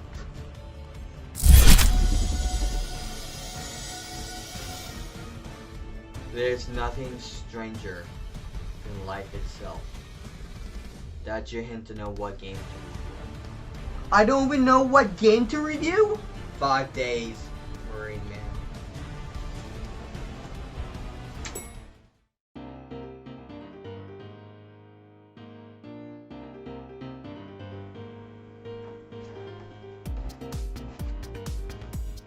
Okay, so I figured out what they wanted me to review. This game called Life is Strange. And well, it's not a bad game, really. It's actually revolutionized choice-making story games forever. Before Life is Strange, there was The Walking Dead, a choice-based story game which basically was a glorified visual novel. In the game, you made choices that changed how your journey went. Telltale's The Walking Dead released in 2012. I was in middle school when this game came out, and it was a hit. One of my favorite YouTubers at the time let's played the game, and the cool part was that every player had a different experience because they made different choices.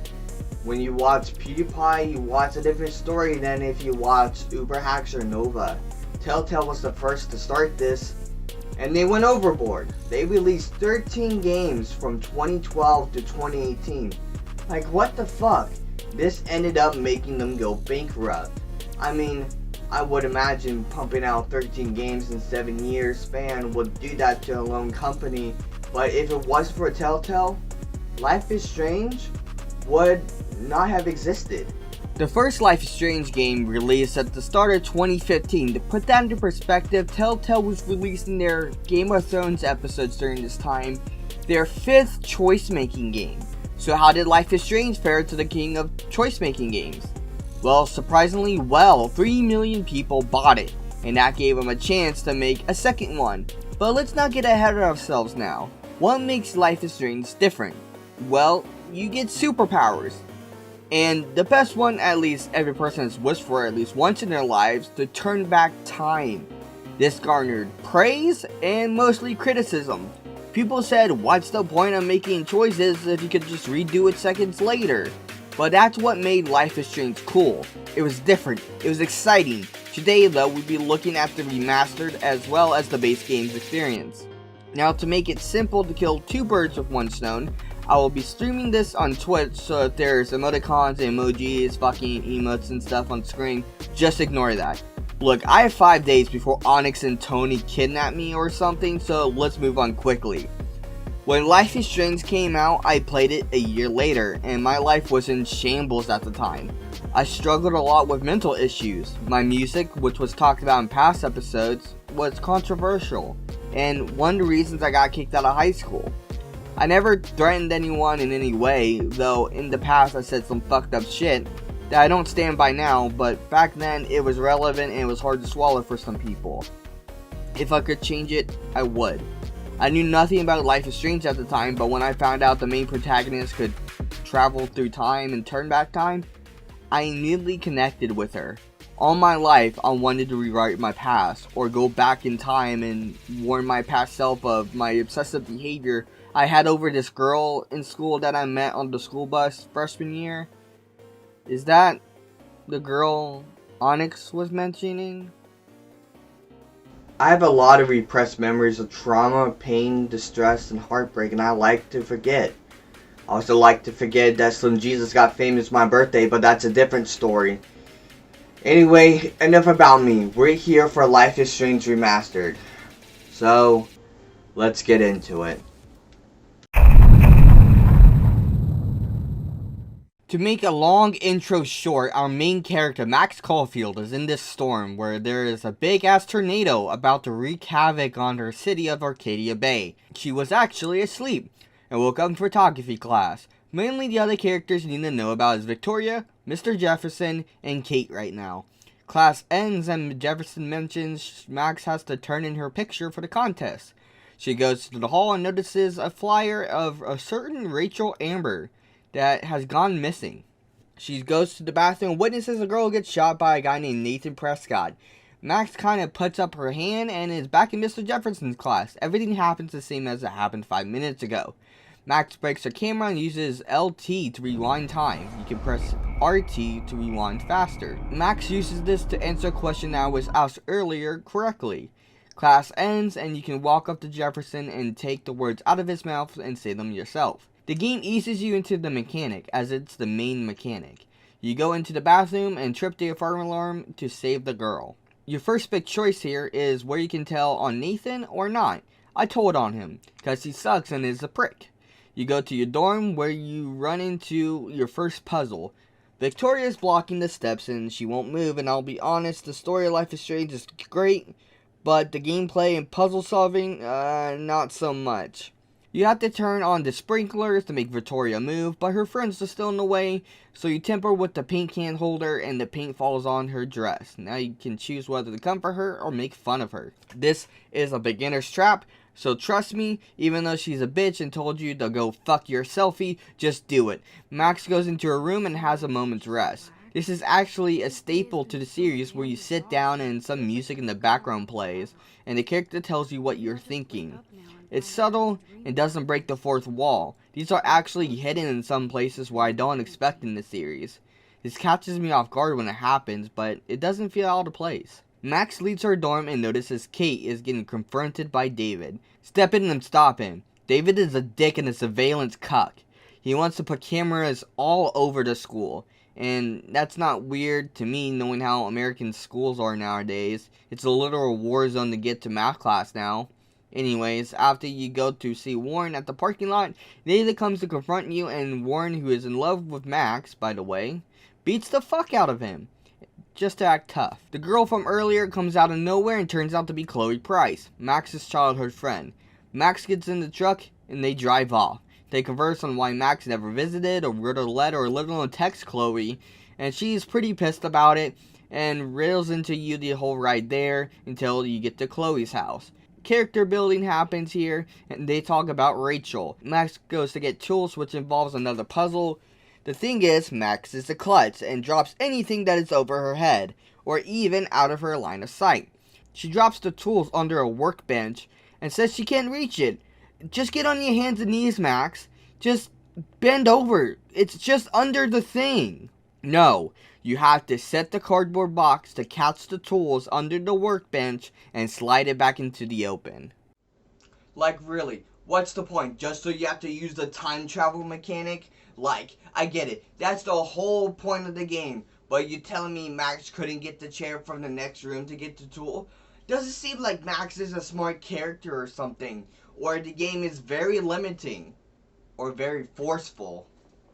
Max tries to fix the camera but fails, and Chloe gives her dad's camera to her. Then they turn on some tunes, and oh no, his stepdad is home and he's pissed for no reason. If you hide in the closet and stay in there, David... Oh yeah, I wish you'd leave, David Joyce. hits her. Like now! This lets you know that David's a real bad guy. They sneak out after David left and they go to the lighthouse. Max has another vision of the storm and finds a newspaper that says the dates of the storm, which is Friday, October 11th, only 4 days away. Max snaps back to reality and tries to convince Chloe that she has this vision and power to time travel. Chloe doesn't believe her until it starts snowing. I thought this was strange that they were freaking out that it was snowing in October, but I did some digging, and plus Chloe says it's 80 degrees, so snowing in the broad daylight as well. Yeah, it's pretty weird. But the ultimate sin is that they replaced the ending cutscenes in the remastered with pre-rendered ones. You may not notice it now, but it looks like shit. Why? Why did they do this? For load times maybe? This game is not next gen in hand, so I guess the quality looks like it's like 720p upscaled to 1080p. So like, what's the deal? I have an idea why this happened. Look at the ending to Before the Storm. It's a glitchy mess. What the fuck happened? Who fucked up this badly for this to happen? How did this pass? What were they thinking? Fuck it, I need a break. I'll do this tomorrow.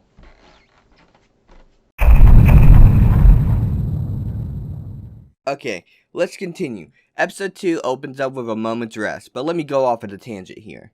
Let's Playing this series is a nightmare. This episode is blocked on my channel in Europe due to this intro song in this episode.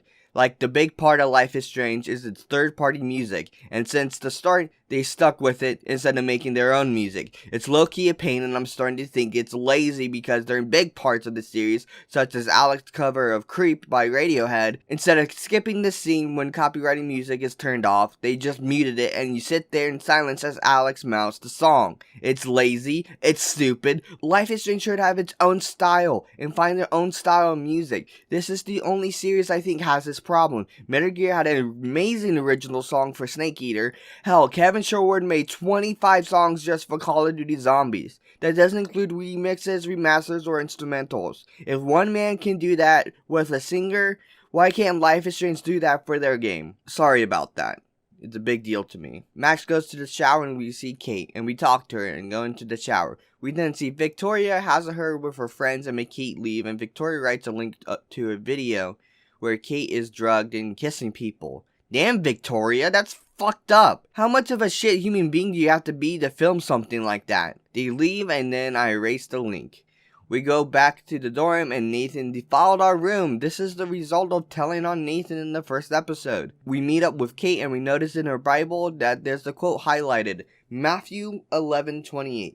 Come to me, all you are weary and burdened, and I will give you rest. This is Kate's favorite quote. Write this down. Trust me. Just do it. We asked Kate about the video, and we can make a choice here to go to the police or look for more evidence. Tell her to go to the police. This makes Kate happy. You don't actually go to the police though. Anyways, you leave the dorm and get a text. This is a story mechanic that happens often just to add additional story and info in general and world building and stuff like that. Warren asks you out and I say no because Warren's a creep. You then go to the diner and meet up with Chloe's mom. And Chloe walks in and wants to talk about your powers. In a tedious and painful puzzle, you have to guess everything in Chloe's pockets and tell her the future to the exact detail, even having to mention a cockroach, the exact change, and cigarettes on her person to the time of her parking ticket. First time playthrough slows this down to a halt and destroys the story's pacing, just to double prove to Chloe that he has superpowers. Couldn't there be another way of proving this? Yeah, think about it. In True Colors, Alex tells Ryan his thoughts since Alex has the power to feel other people's feelings, as if she's actually feeling them herself. She could basically read Ryan's mind and figure out his memories based on his feelings. Max could have just asked, I don't know, what's her favorite moment with Rachel? Like, what's Chloe's favorite moment with Rachel? Chloe tells her, Max rewinds time, and then boom, there's your proof. Because wouldn't she have known that unless Chloe had told her? No, this is just a sequence that's just too long, man. And it's fucking tedious as fuck. Before leaving the diner, take the call from Kate. Trust me. They go to the junkyard and Chloe wants to find some bottles so she can shoot them with David's gun. Oh yeah, I forgot to mention that. She stole David's gun. That's why he was pissed in episode 1. Now you go on to a collectathon to find these bottles. Without a walkthrough, this could take forever. Max again is a klutz and drops a bottle and then breaks it, forcing you to reverse time and find a box nearby to get to it. Anyway, find the rest and shoot the bottles. If you shoot the bumper, Chloe shoots herself by ricocheting the bullet to you, so you need to reverse time. Then shoot the tire and crash the car. Frank, who is Chloe's drug dealer, comes out with a knife demanding money. I choose to shoot him, but the gun is out of ammo. And he says he won't forget this and leaves. You go to the train tracks and Chloe gets stuck and a train is coming. This is a timed situation. You can reverse time infinitely here, so technically you can have unlimited time. You keep inventory items on reverse, so grab the crowbar, flip the spool, and free Chloe. Note Chloe's potential death count is now at 2. Chloe takes you to school and you confront David about him hitting her, and then you go to Jefferson and talk to him about going to class. Oh, I forgot to talk to Warren. Please don't come in. Please don't come in. Damn it! Anyway, some kid interrupts class and you go to the dorms. Kate is about to jump off the building. That video has been putting a bunch of stress on her and it seems like no one is helping except for Max. Max freezes time and gets to the top of the dorms, but her power runs out. You have to talk Kate down from the edge from here on your own. If you treat Kate like your best friend, up to this point she will come down easily to you. If not, you have to use the Bible quote to save her. You then go to the principal's office to point fingers. The right choice here is Nathan, so blame him. The episode ends with another pre-rendered cutscene and there's no music here. It seemed like they lost their rights to some of the music and so they muted the music. Going back to earlier to why they need their own fucking music.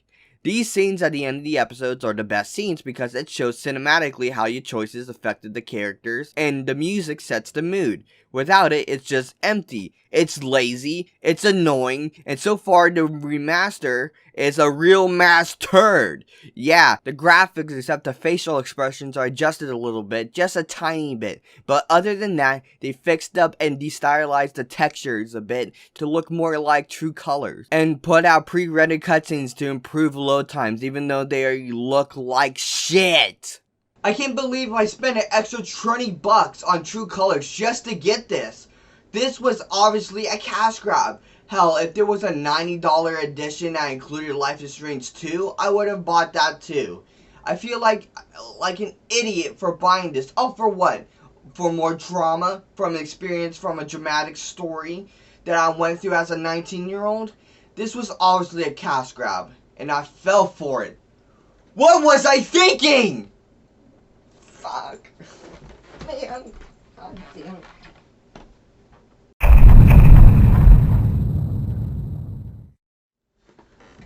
You know, when I started this, I was excited.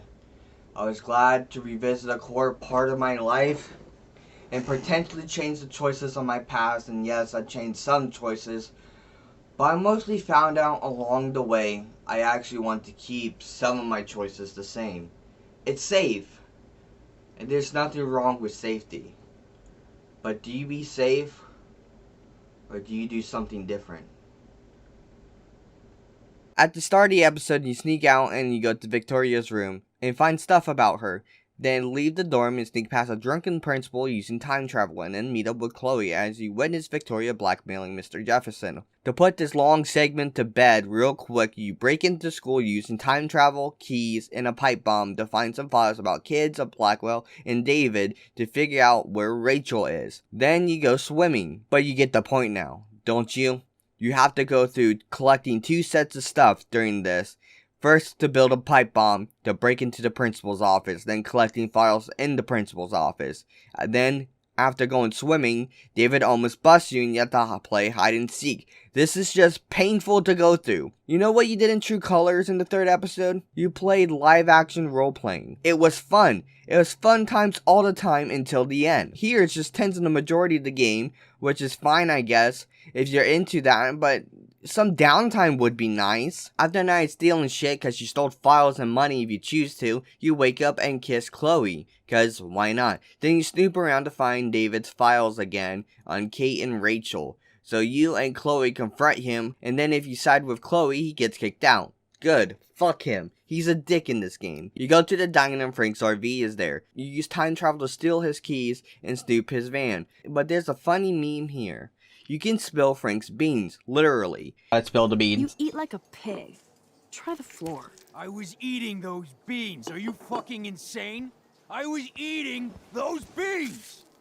Go to the van and open it and throw the dog bone in the parking lot to save the dog from getting fucking killed in the fucking street. Search the van and you go find a journal that reveals Rachel was cheating on Chloe with Frank. And Chloe gets pissed off and then drops you off at the dorms, and then Max looks at an old picture of her.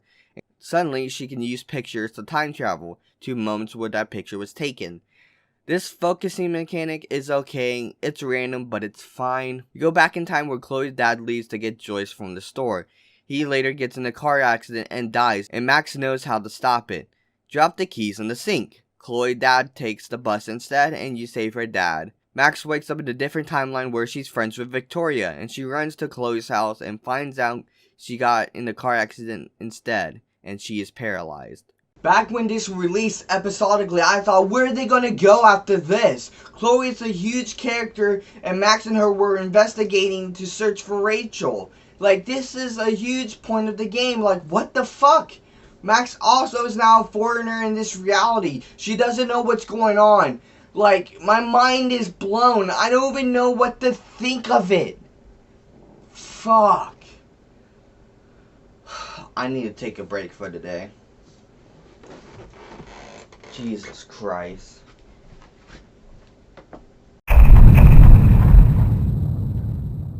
Let's get into it.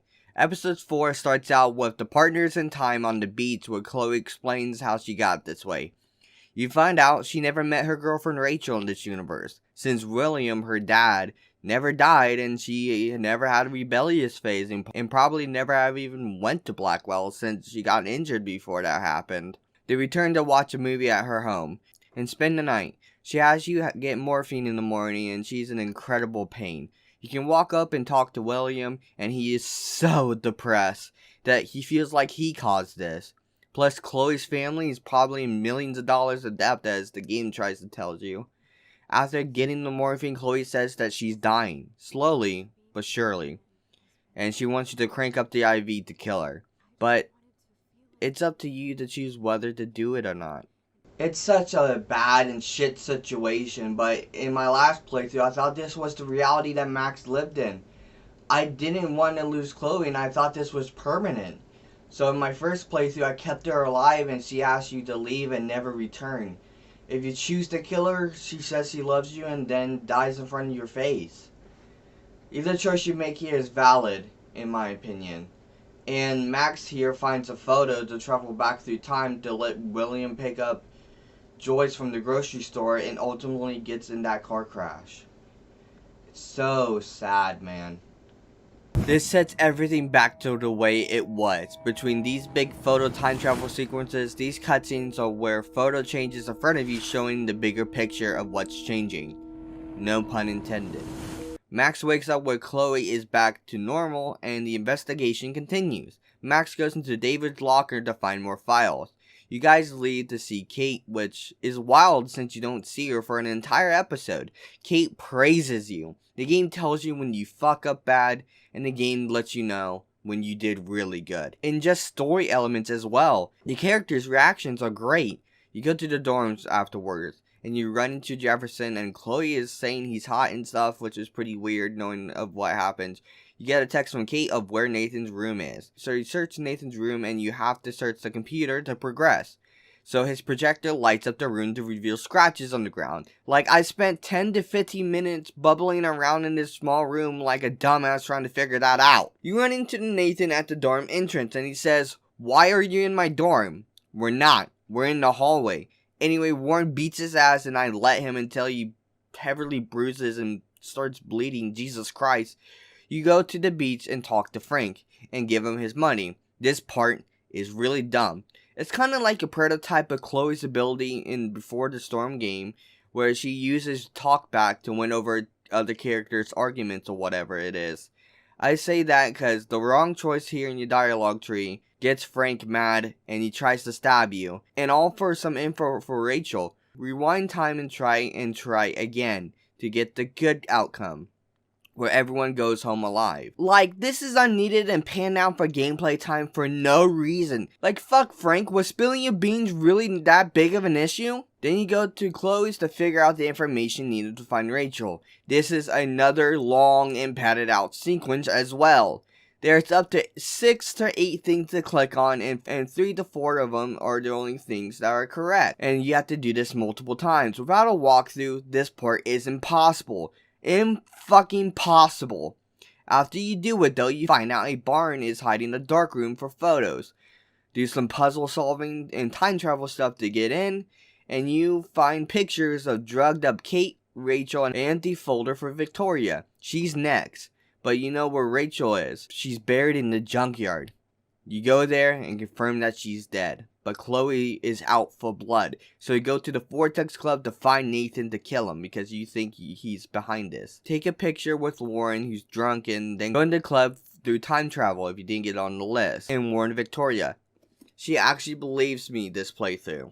She wins the contest, then you go to the junkyard because Nathan texts you he's gonna get rid of the evidence. And Max gets drugged and Chloe gets killed again by Mr. Jefferson! Wow, what a twist!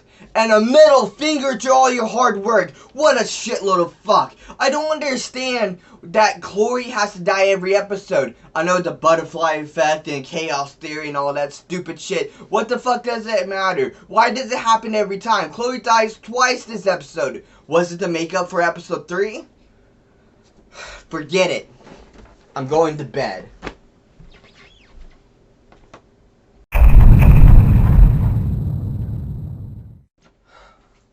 We better make this quick. I got a day to finish this game. So let's not fuck around. First off, the last episode's the weakest gameplay wise. You wake up in the dark room and use a photo to time travel to a point where Mr. Jefferson's doing a monologue about his evil and gross plans and why he's doing this. You wake up back in the present and Victoria is here. You assure her that everything's gonna be okay. You photo time travel to a point where Mr. Jefferson's showing you a selfie you took at the beginning of the game, so you use that to time travel again to the beginning of the week.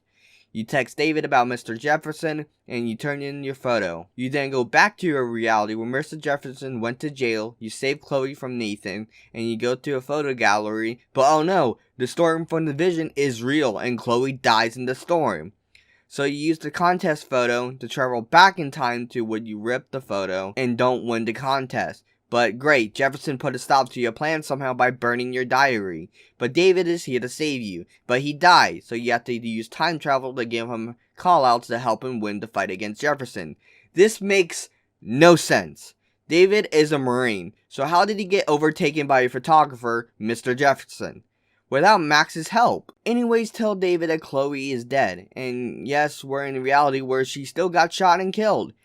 David kills Jefferson and you take Jefferson's keys and go to the diner and you save people along the way. Stop the diner from blowing up and then talk to Warren to get a picture from him so he can time travel to the Vortex Club and warn Chloe, but she has to be convinced again. Why doesn't she believe you? What a shit friend. So you go back to the present, onto the beach, where the duo is going to the lighthouse where Max passes out. This next part makes no sense at all. You go through what I call a time gauntlet. You wake up in Jefferson's classroom. You have to compliment him. You go to the dorm's room where you have to go through a certain sequence of doors to progress. You then have to play a hide and seek again from a lot of characters as you work your way to the lighthouse in this nightmare realm. You watch William leave again as you're in a snow globe, and then there's the weird sequence with Chloe which is just odd and out of place and it doesn't make sense.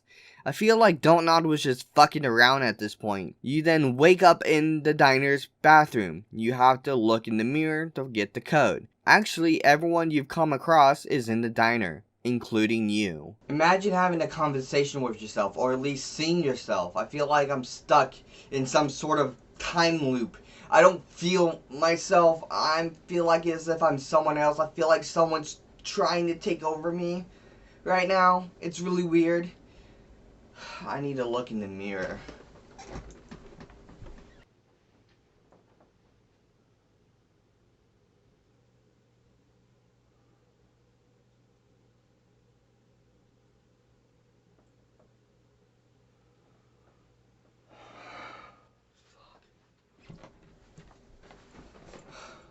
I need to finish this game.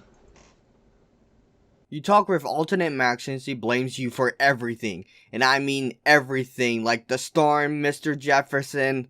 Chloe walks in and says that's not true. You're currently surrounded by everyone in town in the diner. Keep this in mind. Next you go through this memory sequence with you and Chloe. The game is up to something. Max wakes up and Chloe says the storm is about to hit the city. The only way Max can stop it is by letting her die in the bathroom. It's up to the player. Sacrifice Chloe, or sacrifice Arcadia Bay. You know, I went through this game again for my first playthrough from playing it in 2017. I chose to sacrifice Arcadia Bay. You know, all those people died. Joyce, Warren, Frank, and many others. But Chloe is just Max's best friend. It's selfish, but this was Max's first choice. She wanted to save Chloe, so why would she let Chloe die? I asked myself something. It was about that girl that Onyx is always mentioning. I remember her now. And I remember when I met her. It was on the bus. I wish that I never met her at all. She caused so much trauma, so much pain in my life. I almost died over it. I nearly ended it all. Just for some girl who didn't care and quite frankly wanted nothing to do with me. So like, what would I do if I was in this situation to choose something like this? I chose to sit next to her, that girl, the same way Max chose to save Chloe that first time with her power. Whether or not Max keeps her powers or not during this situation, I know Chloe, saving Chloe is the right choice.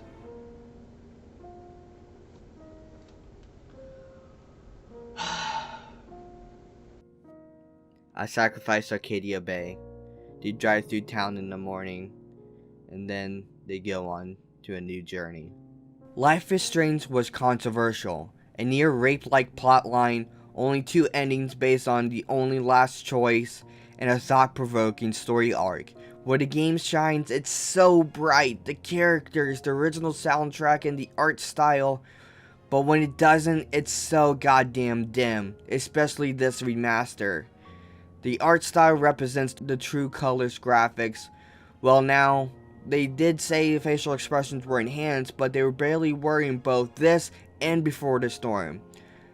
They put pre-rendered cutscenes in this game to cut down on load times, and they took out music in those cutscenes as well, so they're just mute.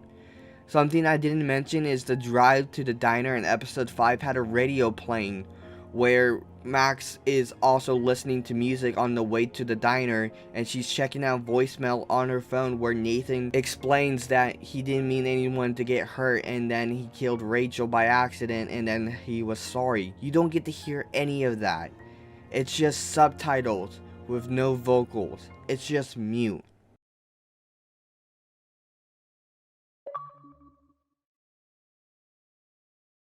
I can't believe that. The game in its original state was better. The copyrighted music is just a holdback for people who wants to record gameplay and let's play the game. And this remaster is just a soulless cash grab in this state.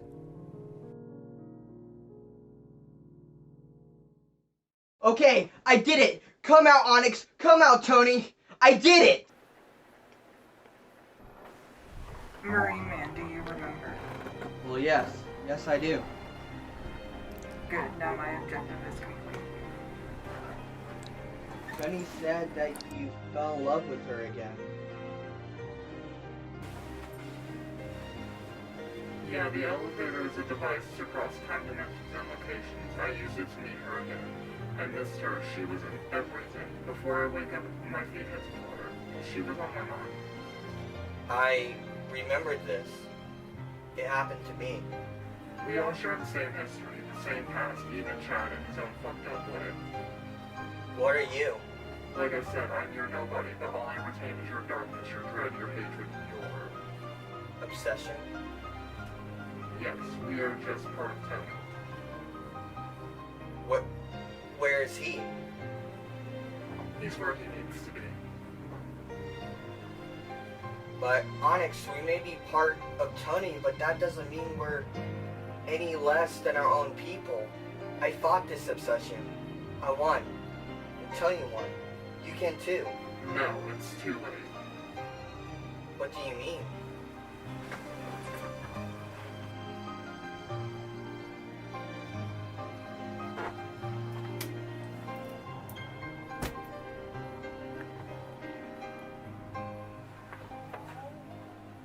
If you see a girl's face, it's her, Marineman. It's Jamie. Your eyes. I first succumbed to the darkness a while ago. That's why I wore the hood. Now, though, I assimilated with Jamie. I became so obsessed that I took her form. I'll never be apart from her ever again.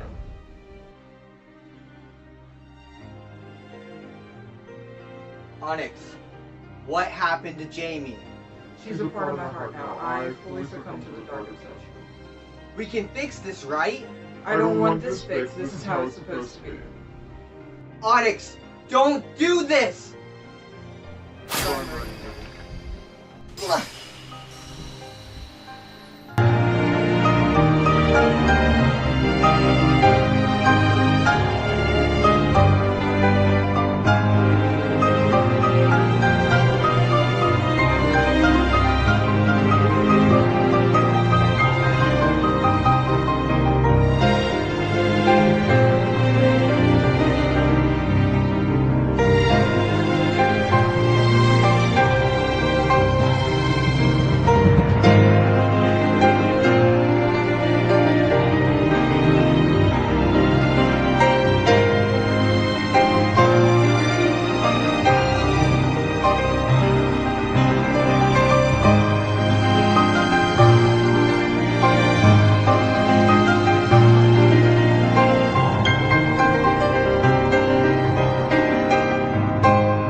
is no escape.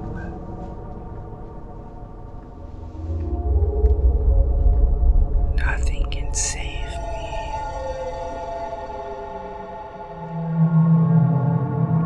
I don't know who I am. I don't know where I came from. I can't find any answers as to where I'm supposed to be.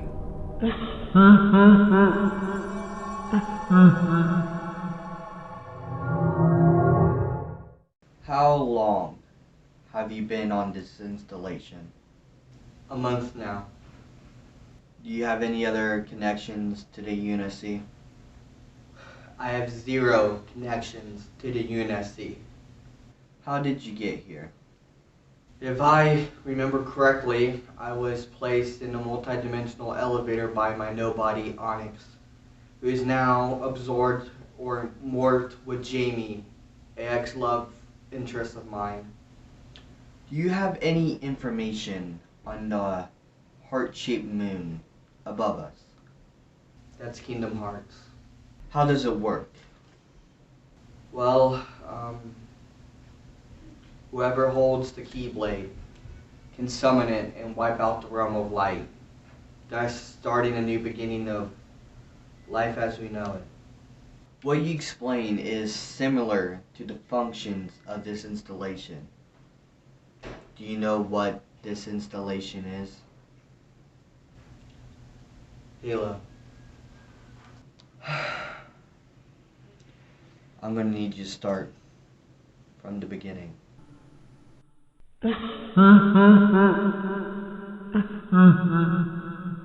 Yours will be criticizing me. Ours will be criticizing you. Ours will be harder on myself. You'll never know how I truly have felt. Makes you wanna say, this thing really does suck ass. Makes you wanna say, even things from the past. Makes you wanna say, this is the worst thing I have seen. Makes you wanna say, what the fuck, Marine? What the fuck, Marine? What the fuck, Marine? What the fuck, Marine? What the fuck, Marine? When Onyx sent me here, I arrived underground in a tunnel. I was lost and roamed around a bit. I soon found a mural and followed it to the end and found out I was at Wright State University. I knew where I was, but I did not know when I was. That's when I met up with students and they explained that not only I was out of college, but the more complicated facts of the situation. I was in the future, 538 years in the future. I was accommodated with a place to live and free meals as they noticed I had information on one important thing. Onyx had summoned Kingdom Hearts. How? I don't know. And the worst of it all, the school saw me as an asset. So I could not leave, and for being in the future, everything seemed modern. Like 2022 modern. It seemed like this campus was like a pocket dimension of my time, but set in the future. And the best thing about this situation is no one is here to make me play shitty games. Hey Marineman, who the fuck are you? I'm the angry video game nerd. No the fuck you're not. Alright, I'm the nerd from this dimension. I'm the RA of this building. Right. Anyway, thanks for introducing yourself, but I have to catch some Z's. It's getting really late and I really need to sleep, so I'm just gonna... Not so fast, Marine. The security guard Mark is out sick this week. I need someone to take his place. Oh, that really sucks, but I really have to catch some sleep so I can wake up early tomorrow to figure out how to get out of this dimension and, you know, stop Kingdom Hearts. Right, Onyx and all that bullshit. You know what? Forget about all that. I'll deal with it. What? Yeah, just forget about it. Just watch the building for a week. You do that and I'll figure out how to get you out of this pocket dimension. Right, okay, so how will I watch the building? I'll install a security system on your Xbox remotely. Okay, wait, my Xbox? Yeah, it's the FNAFXP program. What does that stand for? The Five Nights at Freddy's Xbox port.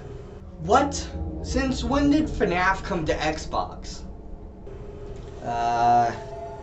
Right before security breach? You know what? Fine. I'll just play FNAF. It means I'll be free of this fucking bullshit. Five Nights at Freddy's, created by Scott Cawthon in the year of our Lord, August 8th, 2014.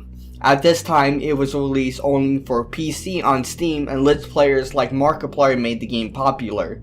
Or, at least you can argue. At the time writing this, Mark's first episode of FNAF has 105,217,158 views. Holy shit. So to say the least, Mark had a hand in success of Five Nights at Freddy's. But the thing is, Scott pumped the games out back to back.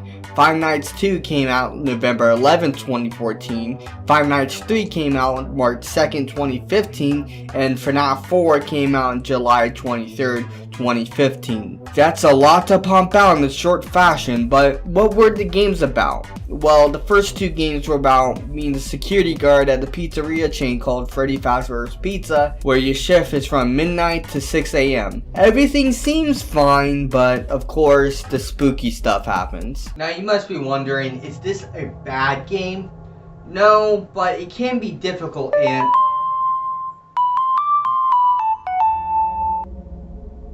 Hello? Hello, hello? Hello? Ah, Marineman. Welcome to your first night at WSU dormitories. Now, let's fill you in on your job. Once you install the program, you need to launch it and get to work and looking at those cameras. Okay, is there anything I need to look out for? Well, yeah, it seems that in my dimension hopping, Onyx has found a way to get into the pocket dimension. What? Yeah, it sounds pretty bad, but don't worry. You have all the cameras over campus, and so it'll be pretty hard for him to catch you. So just look for him on those cameras. Okay, but I can just lock the doors, right? Like, absolutely. You know, just flip the knobs, and he shouldn't be able to come in. Hopefully. Yeah, maybe. Okay, door is locked. I'll get to playing this game and looking at those cameras. Good luck, Marineman. You're going to need it.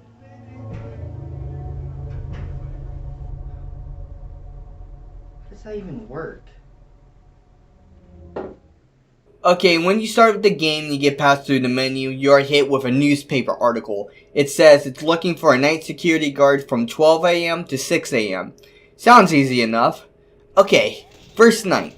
You're plopped into the room with a fan, a poster, a couple of kids' drawings, and, of course, a cupcake. You soon get a phone call from a fellow security guard, assumingly. During this, I'm fumbling with the controls since it's a console port of a point-and-click game. So left bumper brings up the cameras, looking right or left and pressing A will turn on the light, and B will close the door. Moving with the left stick or the D-pad will change the camera, and it's like 80% fluent. Sometimes it gets to weird places where you don't expect it to go. And other than that, this is a port from PC that's pretty solid. Controls feel okay enough, and I'm not mad at it. The phone call goes over an intro greeting. The sounds of it, they had some bad stuff going on here. I mean, look at this place. It's torn to shit, but he rambles on about some animatronics for a bit and tells you they wander around. He mentions the bite of 87, which is alarming as he mentions the person survives and says something about their frontal lobe being missing. Which is concerning. The main problem of this position he mentioned is that he says the animatronics will stuff you into an animatronic suit. He tells you to have a good night, and now you're alone with Freddy and his gang. Nothing really happens the first night. It's really slow, and the anticipation grows as you see their movements. Now the thing with this game is that you never see any of them move from place to place, except for Foxy, but we'll get into that later. This game was the first of its kind, and Scott doing almost everything if not everything for this game. He may have decided to save animations for big events such as jump scares and Foxy. Eventually Bonnie and Chica start moving from room to room. The camera in the kitchen is off, but you can hear Chica in there messing with the dishes. This can be tied to the animation thing, or it could be a scare tactic, who knows really. Soon the night ends without much incident. When you get this grandfather clock chime, it's kinda creepy, but kinda satisfying.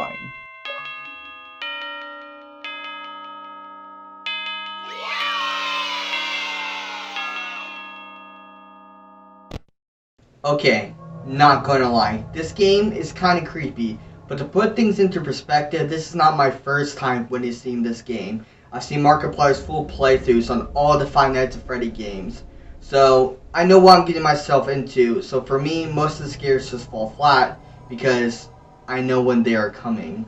Phone Guy, yeah, we call him Phone Guy, which is just Scott doing the voice acting. He mentions the animatronics become more active as the week progresses. He mentions the door lights and Foxy's pirate code. The way the Foxy works is if you don't use the cameras, he'll run down the hall and jump out and kill you. After the phone call, I'm just checking the lights, seeing where Bonnie and Chica are.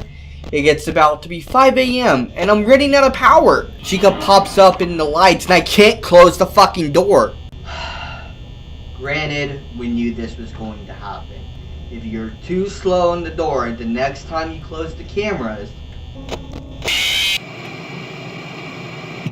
Yeah, now this is my major gripe about the game. There are no checkpoints through the nights. And for some reason, it seems like the nights get longer too. You have to replay the entire night, even if you die at the very end. It's bullshit, but how else is the game going to punish you? Okay, back to night 2. Phone Guy doesn't recall you after retrying the night, which is good. He could be annoying, but let's talk about the atmosphere for a bit. Just look at this place. It surely seems run down and not well kept. Obviously, Freddy Fazbear's Pizza is a parody of Chuck E. Cheese. So is this like a commentary on Chuck E. Cheese as a whole, or is it just a setting that just fits the game? It's kinda perfect. I keep saying that games like this didn't exist back then. Look at Silent Hill or even Resident Evil.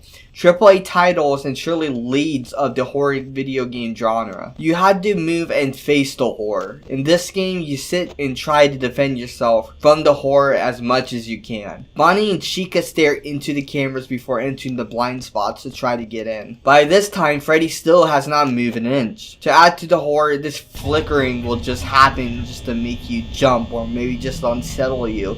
It's just the atmosphere, it's just top notch. Although, mostly other than that, a couple close calls of night 2 is uneventful and I complete it without incident.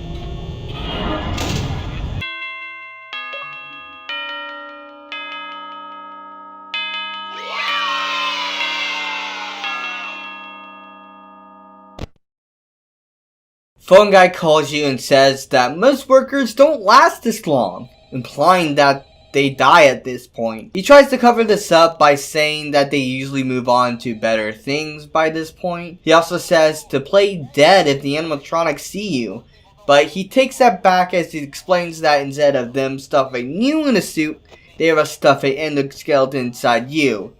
Yeah, pretty gross. And did I mention this game is rated T? Anyway, the animatronics become way more active tonight. One thing that frustrates me is that the nights get longer as the week progresses, or at least they seem. Yeah, you know how the week drags on as it goes on, and you know, some days are slower than others. In this game, it takes that feeling of slow workday and turns it into dread. It does not make sense to me why the nights seem like they get longer. I looked it up actually, and each night is only 8 minutes and 55 seconds, but there's no way, is there? Is it you lose power faster or something? That would make more sense. It's 4 AM and... oh shit. What the fuck? Did Foxy just steal my power?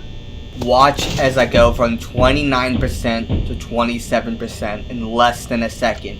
So as punishment for not watching Foxy, he steals your power if you stop him from jump scaring you. Also, this is what I meant by special events for the animation. You can watch Foxy run down the hall. He's the only one you can actually see moving from place to place in the pizzeria. Obviously, the other big events are jump scares, so I'm thinking this was a strategy to make the animatronics more uncanny. Look at this poster. This is a rare Easter egg of where the environment changes to catch you off guard. Anyway, I complete the night.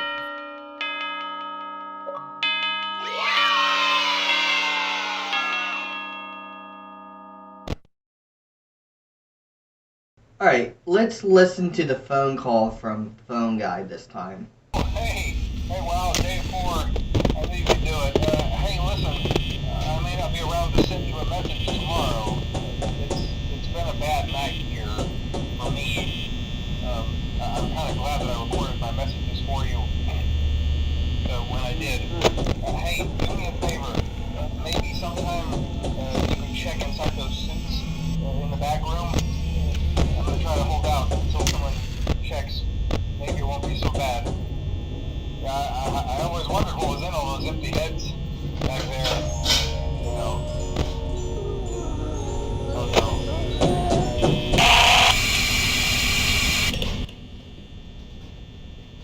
Oh, so now I'm alone in this game. Great. Absolutely marvelous. This game sucks ass. So now Phone Guy is dead. I almost died almost right away from Foxy even though I was checking the cameras. Other than that, we've almost seen everything this game has to offer, which is sad, but what do you expect? One guy made this game. I died from Foxy again, so after a long night fending off from these animatronics, I get to 5 AM. Oh, but I'm running out of power. Fuck. Fuck. Fuck!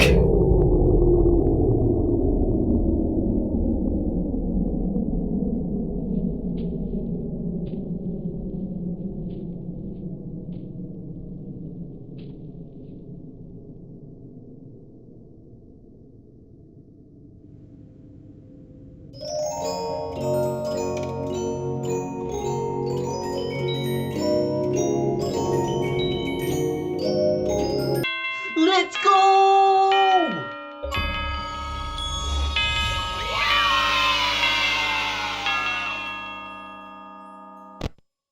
Night 5 is the most bullshit night. First you get this creepy phone call.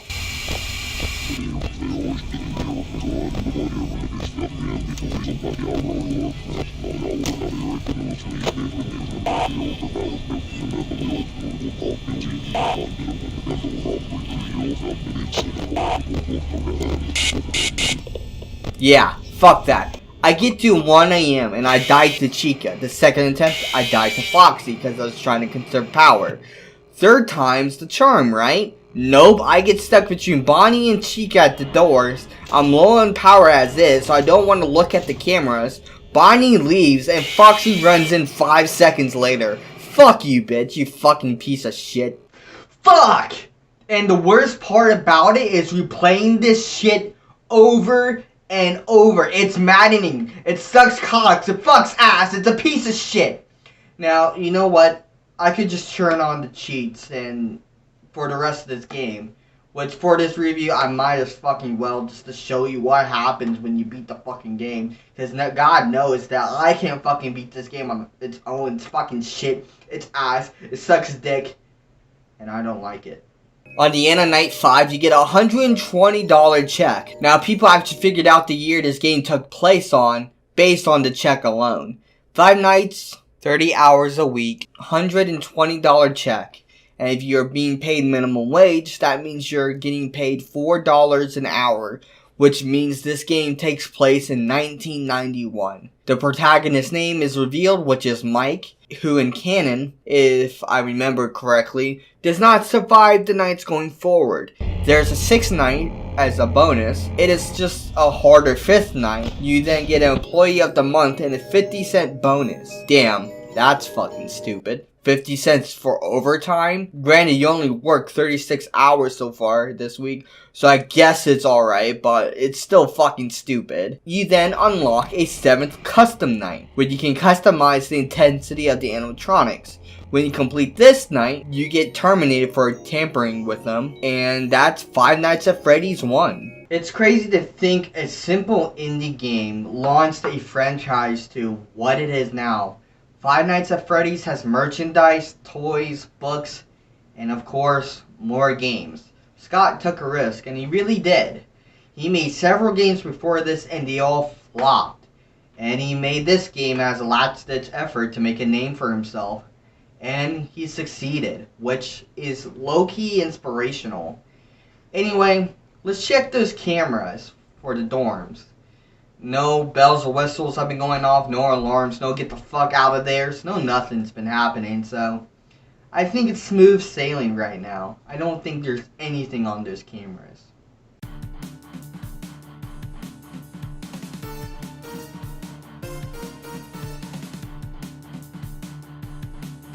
Oh fuck. No, this isn't good, this isn't good.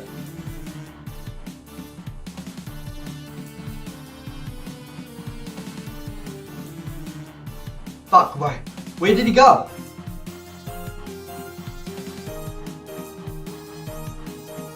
Oh shit. He's right outside. Found you. Covering your face again? I've done it. I summoned Kingdom Hearts. How? You don't have the Keyblade. It was easy. I took you to a pop dimension where Kingdom Hearts has already been summoned. I will use its first powers to finally rid you from existence. Then what? Me and Jamie will be together forever. Your voice. It's different. Jamie's not part of you anymore? What happened? Silence! Onyx, you owe it to me. Tell me the truth. Fine. I guess I'll tell you. When I sent you here, Jamie was strong enough to break free of my possession. She fled. Then I followed you here. There's a paradox. To break it, I must kill you to become whole? Yes. Onyx, you're already whole. You don't need Jamie. She's her own person. How did it feel when you had control over her? I don't. It felt wrong. I bet it hurt when she got free from your grasp, right? Don't mock me. I'm sympathizing with you, you fuck. You brought me into this dimension, and only you can free me. I only wish to be loved. No one's gonna love you if you act like this. I just wanted to feel wanted. You are. You are wanted. In this dimension, I can't use the Keyblade. Something stops me from summoning it. Even if I wanted to send you home, I can't. We'll find a way. But it means we work together. Deal? No way. What? Why? Why would I want to work with you? You are weak. You follow orders from your enemy, and even today you are talking to our fate. What? Fake? The nerd is just a projection. He doesn't exist. He's a fake stuck in this dimension. Explain why you acted so off. Not like the nerd. He's just another you. You're closer to the nerd than that puppet will ever be. You actually mean that? Don't mistake this as a compliment. You are insufferable. Enough talk. Any final words before I send you to the realm of darkness? Yes. Yes, I do. Nerd! Now! Sorry, Onyx, but you're trash!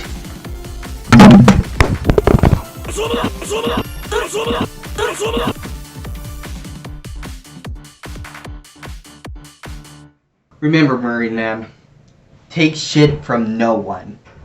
Only give shits. Dearly noted. Look, I may not be the nerd you know and love, but listen, I'm not a puppet. I'm as human as you, and you don't have to explain yourself, nerd. It's fine. What now? Well, we finish the fight. So, when I go through there, I'll return home. Yes. Is there a catch? We need to see if we can still deal with Kingdom Hearts. So you want me to come back? No. The lives of the people in this dimension are at risk. You have to come back. Look, figure out where Onyx went, find the Keyblade, and close Kingdom Hearts from the outside. How? The Keyblade. Lock the multi-dimensional elevator. Sounds like a plan. Oh, and Marine, if this is the last time I'm gonna see each other, even if it's for a little bit, please promise me you'll come back. Why? This dimension wasn't always a pocket dimension, and it wasn't always in the future. It was part of your universe. This college exists in your realm. Onyx plugged it, and someone here summoned Kingdom Hearts. Now it's up to you to close it from the outside. Bring this university and everyone else here home. It sounds like I'm going to need some help. Oh, and you almost forgot. It's a Christmas episode, so yeah. Wait, does this mean I have to do a game review? Yes. What? Oh, come on, man. You know what? That's it. Fuck it. I'm going.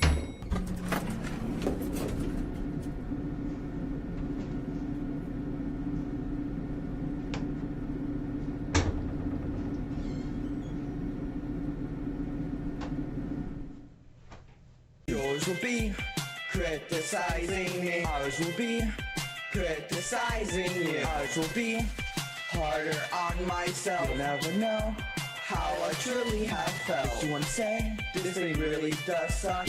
Makes you wanna say, even things from the past. Makes you wanna say, this is the worst thing I have seen. Makes you wanna say, what the fuck, Marine? What the fuck, Marine? What the fuck, Marine? What the fuck, Marine? What the fuck, Marine?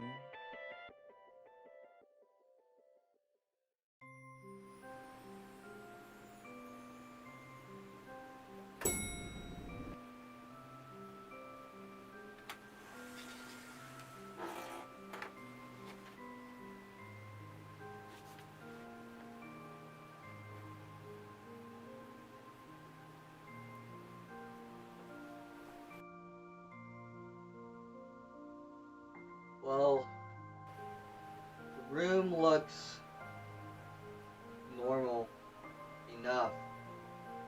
I guess we can get started with gathering some help. Where's that phone?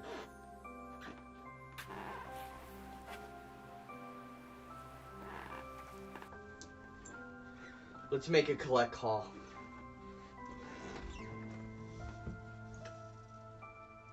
Hey, look, he's calling me.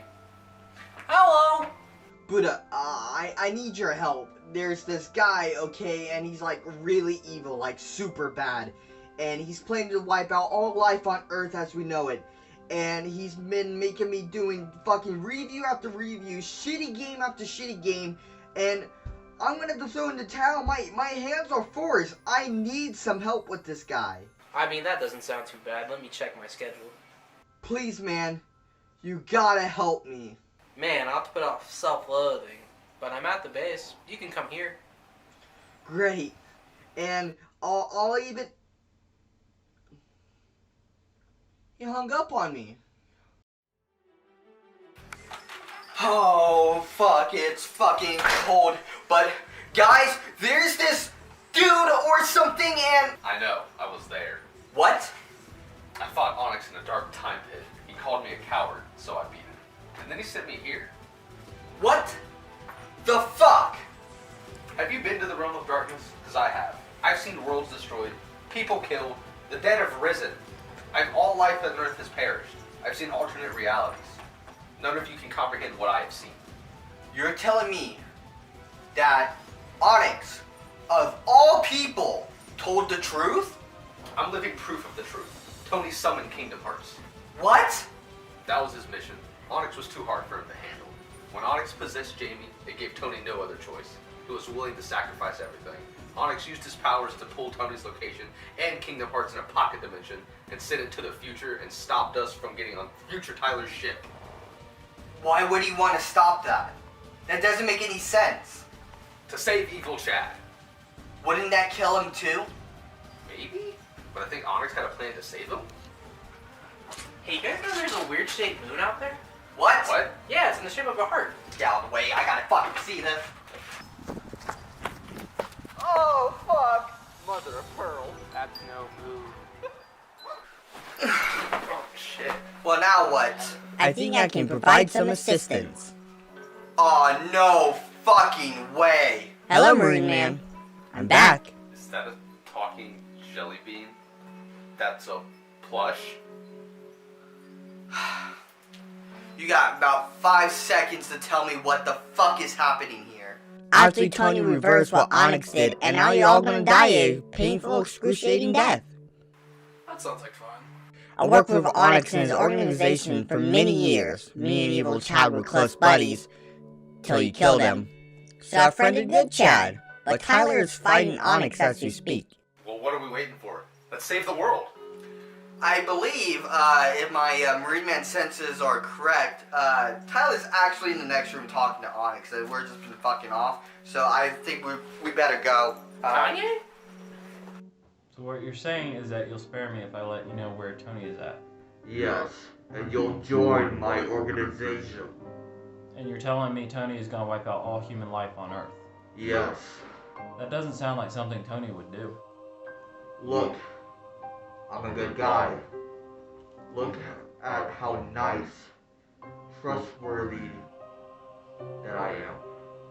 Okay, I believe you. No, you don't. Oh, Marineman, just in time. Now together, we can join forces and stop Tony from eliminating us all. You're the reason he even summoned Kingdom Hearts in the first place. True. But what Freddy neglected to tell you is because of him, Tony would have never summoned Kingdom Hearts. Don't turn the tables. He's right. I gave him all the pieces of light and dark to summon them. I found them in the dark time pit. Brady. First we stop Onyx, then we deal with Tony. Right. Well, well, well. You really think you can make me? I'm not the enemy, Marineman. I've never been. When have I steered you the wrong way? Well, you did try to kill me on several occasions, but let's humor you. What do you have to say? Alright, let's strike up one last deal. Fine. We'll do one last game, but this time with your friends. Well, fine, but I get to pick.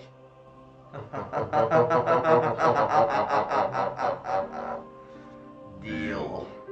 We play Halo Infinite's co-op campaign, and to make it fair, we do it on Legendary. You know, with the whole Kingdom Hearts crisis going on, you'd think we would review a Kingdom Hearts game. Well, Kingdom Hearts and a Halo, they basically do the same thing, so fuck it. Fair point, I guess. I just thought we'd be playing the Kingdom Hearts MMO. Wait a minute. Anyway, let's get into the game. The main multiplayer released November 15th, 2021, with the campaign coming later in December. Once the campaign came out, there was only solo play, meaning no couch co-op and no network online co-op. Well, after a long year waiting, network co-op is finally released. You must be wondering what happened to couch co-op. Well, It got cancelled. That's not surprising. Well, yeah, considering that 343's own CEO left the company a little after the new roadmap came out, receiving tons of backlash. Hey, that's not fair. She was going through a family crisis. Well, the whole game is in a state of crisis. Are we gonna review the game, or are we just gonna shit talk it and not play it? Tyler has a point. anyway, how the game works is that you select a save or pick a new game, and the other players pick their saves or a new game at any point. The game picks up where the person with the least amount of progress starts off. So if I beat the game and pick that save, and someone picks a new game, it will start from the new game. The game starts up with the Infinity getting attacked by Atriox from Halo Wars 2. He attacks the Master Chief and sends him into space. He's later picked up by a pilot 6 months down the road, and the pilot recommends to the Chief that they go home. But the banished ship starts pulling them in, and the Master Chief goes to destroy the ship and set course to pick up a weapon, which it is on Zeta Halo. And the Halo is looking kinda broken. What happened to it? Well, that's a mystery. We don't know what happened to it until we get into later in the game. Reaching the weapon, you find out it's an AI, and that's her name, the weapon.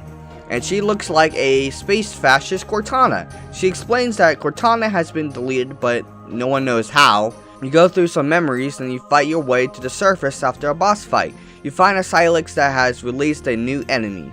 You take out the outpost and then you go into the open world. Wow, an open world Halo game? Open world games started to reach big popularity recently, but who do we blame for that? Breath of the Wild, GTA, or even Assassin's Creed? I don't know. It's like that time when every 2D game had to try 3D for some reason. Now every game has to be open world, which is this big fad. Hell, even Sonic Frontiers is an open world game. What's next? A Mario game that's going to be open world? When you reach your first FOB, it gives you the rundown on all the possible side quests like outposts, saving marines, killing high value targets, collecting skill points called Spartan cores. Oh yeah, there's a whole skill system with your equipment and everything. You upgrade your equipment with your Spartan cores. It's a bunch of bullshit. Guys, are you getting the Spartan cores? No. Oh, great. I did though. Why did you get it? You've collected all of them already. And you collected it. Well, it turns out the way that's supposed to work is that if you are on the same save that you got that core previously unlocked, you don't get that core again. But everyone else should get that core. But the game is glitched, so clearly not everyone got the core as they're supposed to. Dude, this game sucks. I hate it. It's pretty ass. Having a good time, guys. He said the thing.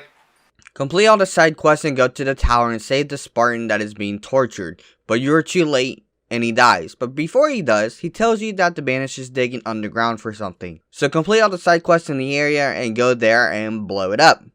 Then you go down into the depths of the dig site to see what they were digging for. You meet a monitor. She gets killed. You move on to the surface and meet an alien squid lady who shares the same voice actor as Savathun from Destiny. What the fuck? That's kinda random. But anyway, escape from here and move to the Spire. Keep in mind, this is about 12 hours into the game, and I'm giving a super abridged version of it. And in reality, there's no way I can do this game the justice it deserves with its story. There's a lot to mention here, like Chief's trust issues with the weapon due to her being a copy of Cortana, which is obvious to us, but not to her. The pilot has Chief being his only sole purpose of living, and the Banished, the Unicy, and the Spartan subplots are used in audio logs. Like, there's a lot here, and Marine, focus. Right. Back to the game. So you go into the Spire and meet a new monitor. This ring is assigned 2 monitors because it's a part of 2 different Halo arrays. Deep Halo lore stuff, I know. The weapon tells you that there are 10 other Spires commanding the healing process of the Halo ring.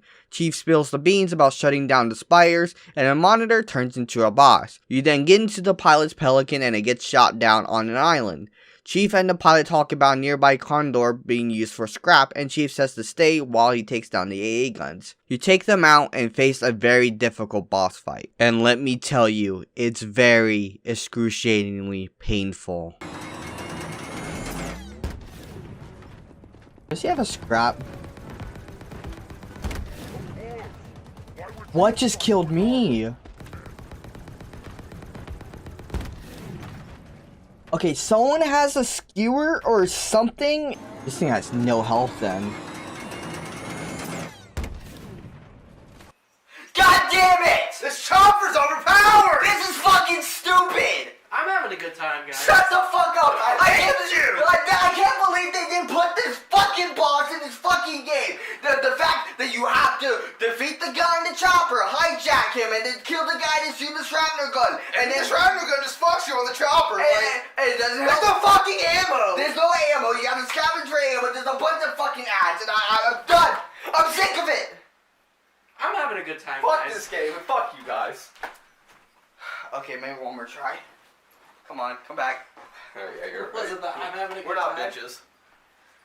So after all that, you meet up with the pilot, and he has a whole major breakdown. He admits he's not even a pilot or a Marine, and that he stole the Pelican.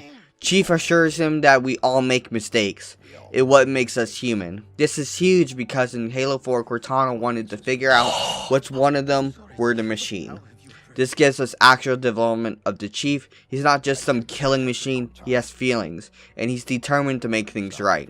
The way he says, "I will not fail you," it's just so reassuring. Whatever happens next, it will be important for the Chief and the pilot.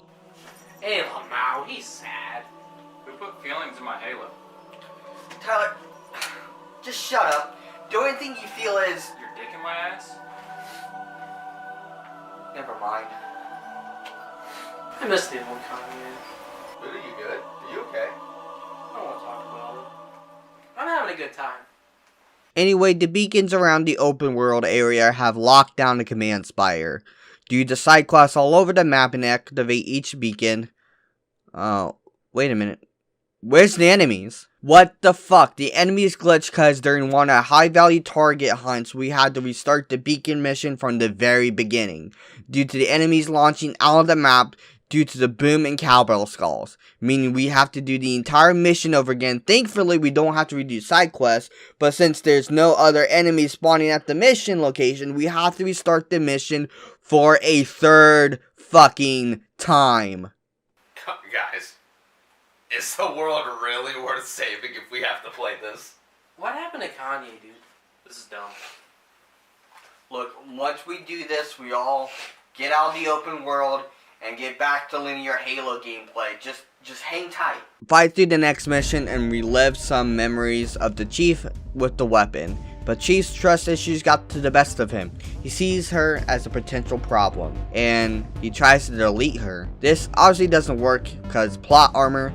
She gets all sassy, you move up to the command spire, and you face the second monitor again. I thought we killed him. Nope, apparently not.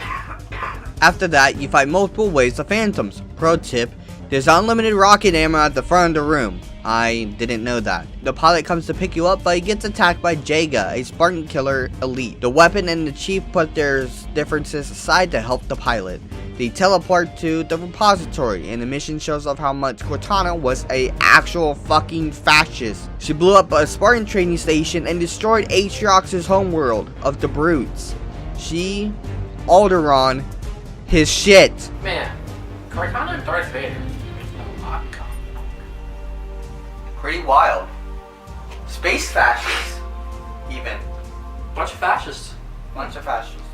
Space not. The weapon realizes she's a copy of Cortana and understands why Chief didn't trust her. She asks him to delete her, and he says no. We do it together. Head to the surface and fight your way through Esrum's tower. I haven't mentioned him at all in this review, and the reason is that I don't find him interesting at all. The Harbinger, other known as the Squid Lady, seems more important, and she barely gets any screen time. Fight through the tower in a firefight defense kind of thing, similarly to how Halo 5 ended, but a little bit harder.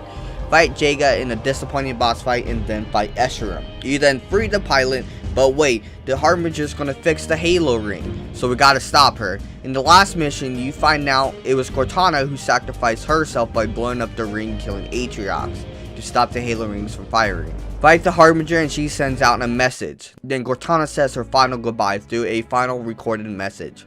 She reveals why she did what she did and apologizes. It's not as emotional as Halo 4 because the weapon is her. She accepts her death and Chief teleports and time travels 3 days into the future. The pilot hugs Chief and he almost hugs back. That's cute. The pilot reveals his name as Fernando Esparza, and the weapon gets to choose her name. She doesn't say it, but you can guess what she chose. The name of Cortana. It all comes full circle. In the legendary ending, Atriox is in the past, like way back in the past. So when Cortana destroyed the ring, it actually sent him back to the past and he releases the Endless, which is the Harbinger's goal all along. And that's Halo Infinite.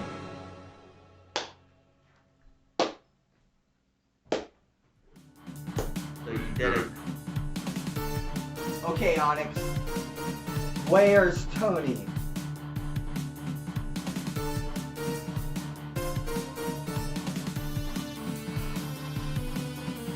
I knew it! I knew Kanye was behind this! Will you stop with that shit? This is a serious fucking moment. Like, really? Like, yeah, that's what I fucking thought. You idiots! You fools! You gave me enough time to unlock the dark powers of Kingdom Hearts! Fill me with everlasting darkness! No! All my time reviewing games, music, going on these multi-dimensional adventures with all of my friends, finding out that every heart is important and every experience is unique. You don't have a keyblade. Even none of us have a keyblade. I have a better weapon. This gun I found. Wait, a gun? Merry fucking Christmas!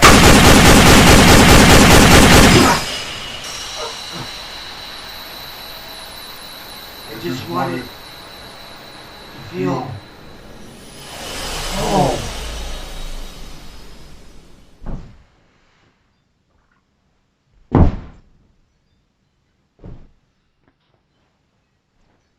Is it over? I think. You know what they say, you either die a hero or live long enough to see yourself become the villain. Kanye became the ultimate villain. What fucking drugs did you take? All of them. Well, you did it, Marine Man. You killed my goddamn husband. Fair enough. Anyways, sorry about that. Are you gonna stay? I want to. And now the pocket dimension's back where it belongs. I gotta make sure everyone is okay. And I made a promise. I'll be back in the summer. I promise. Okay. It's a promise. What a weird fucking Christmas.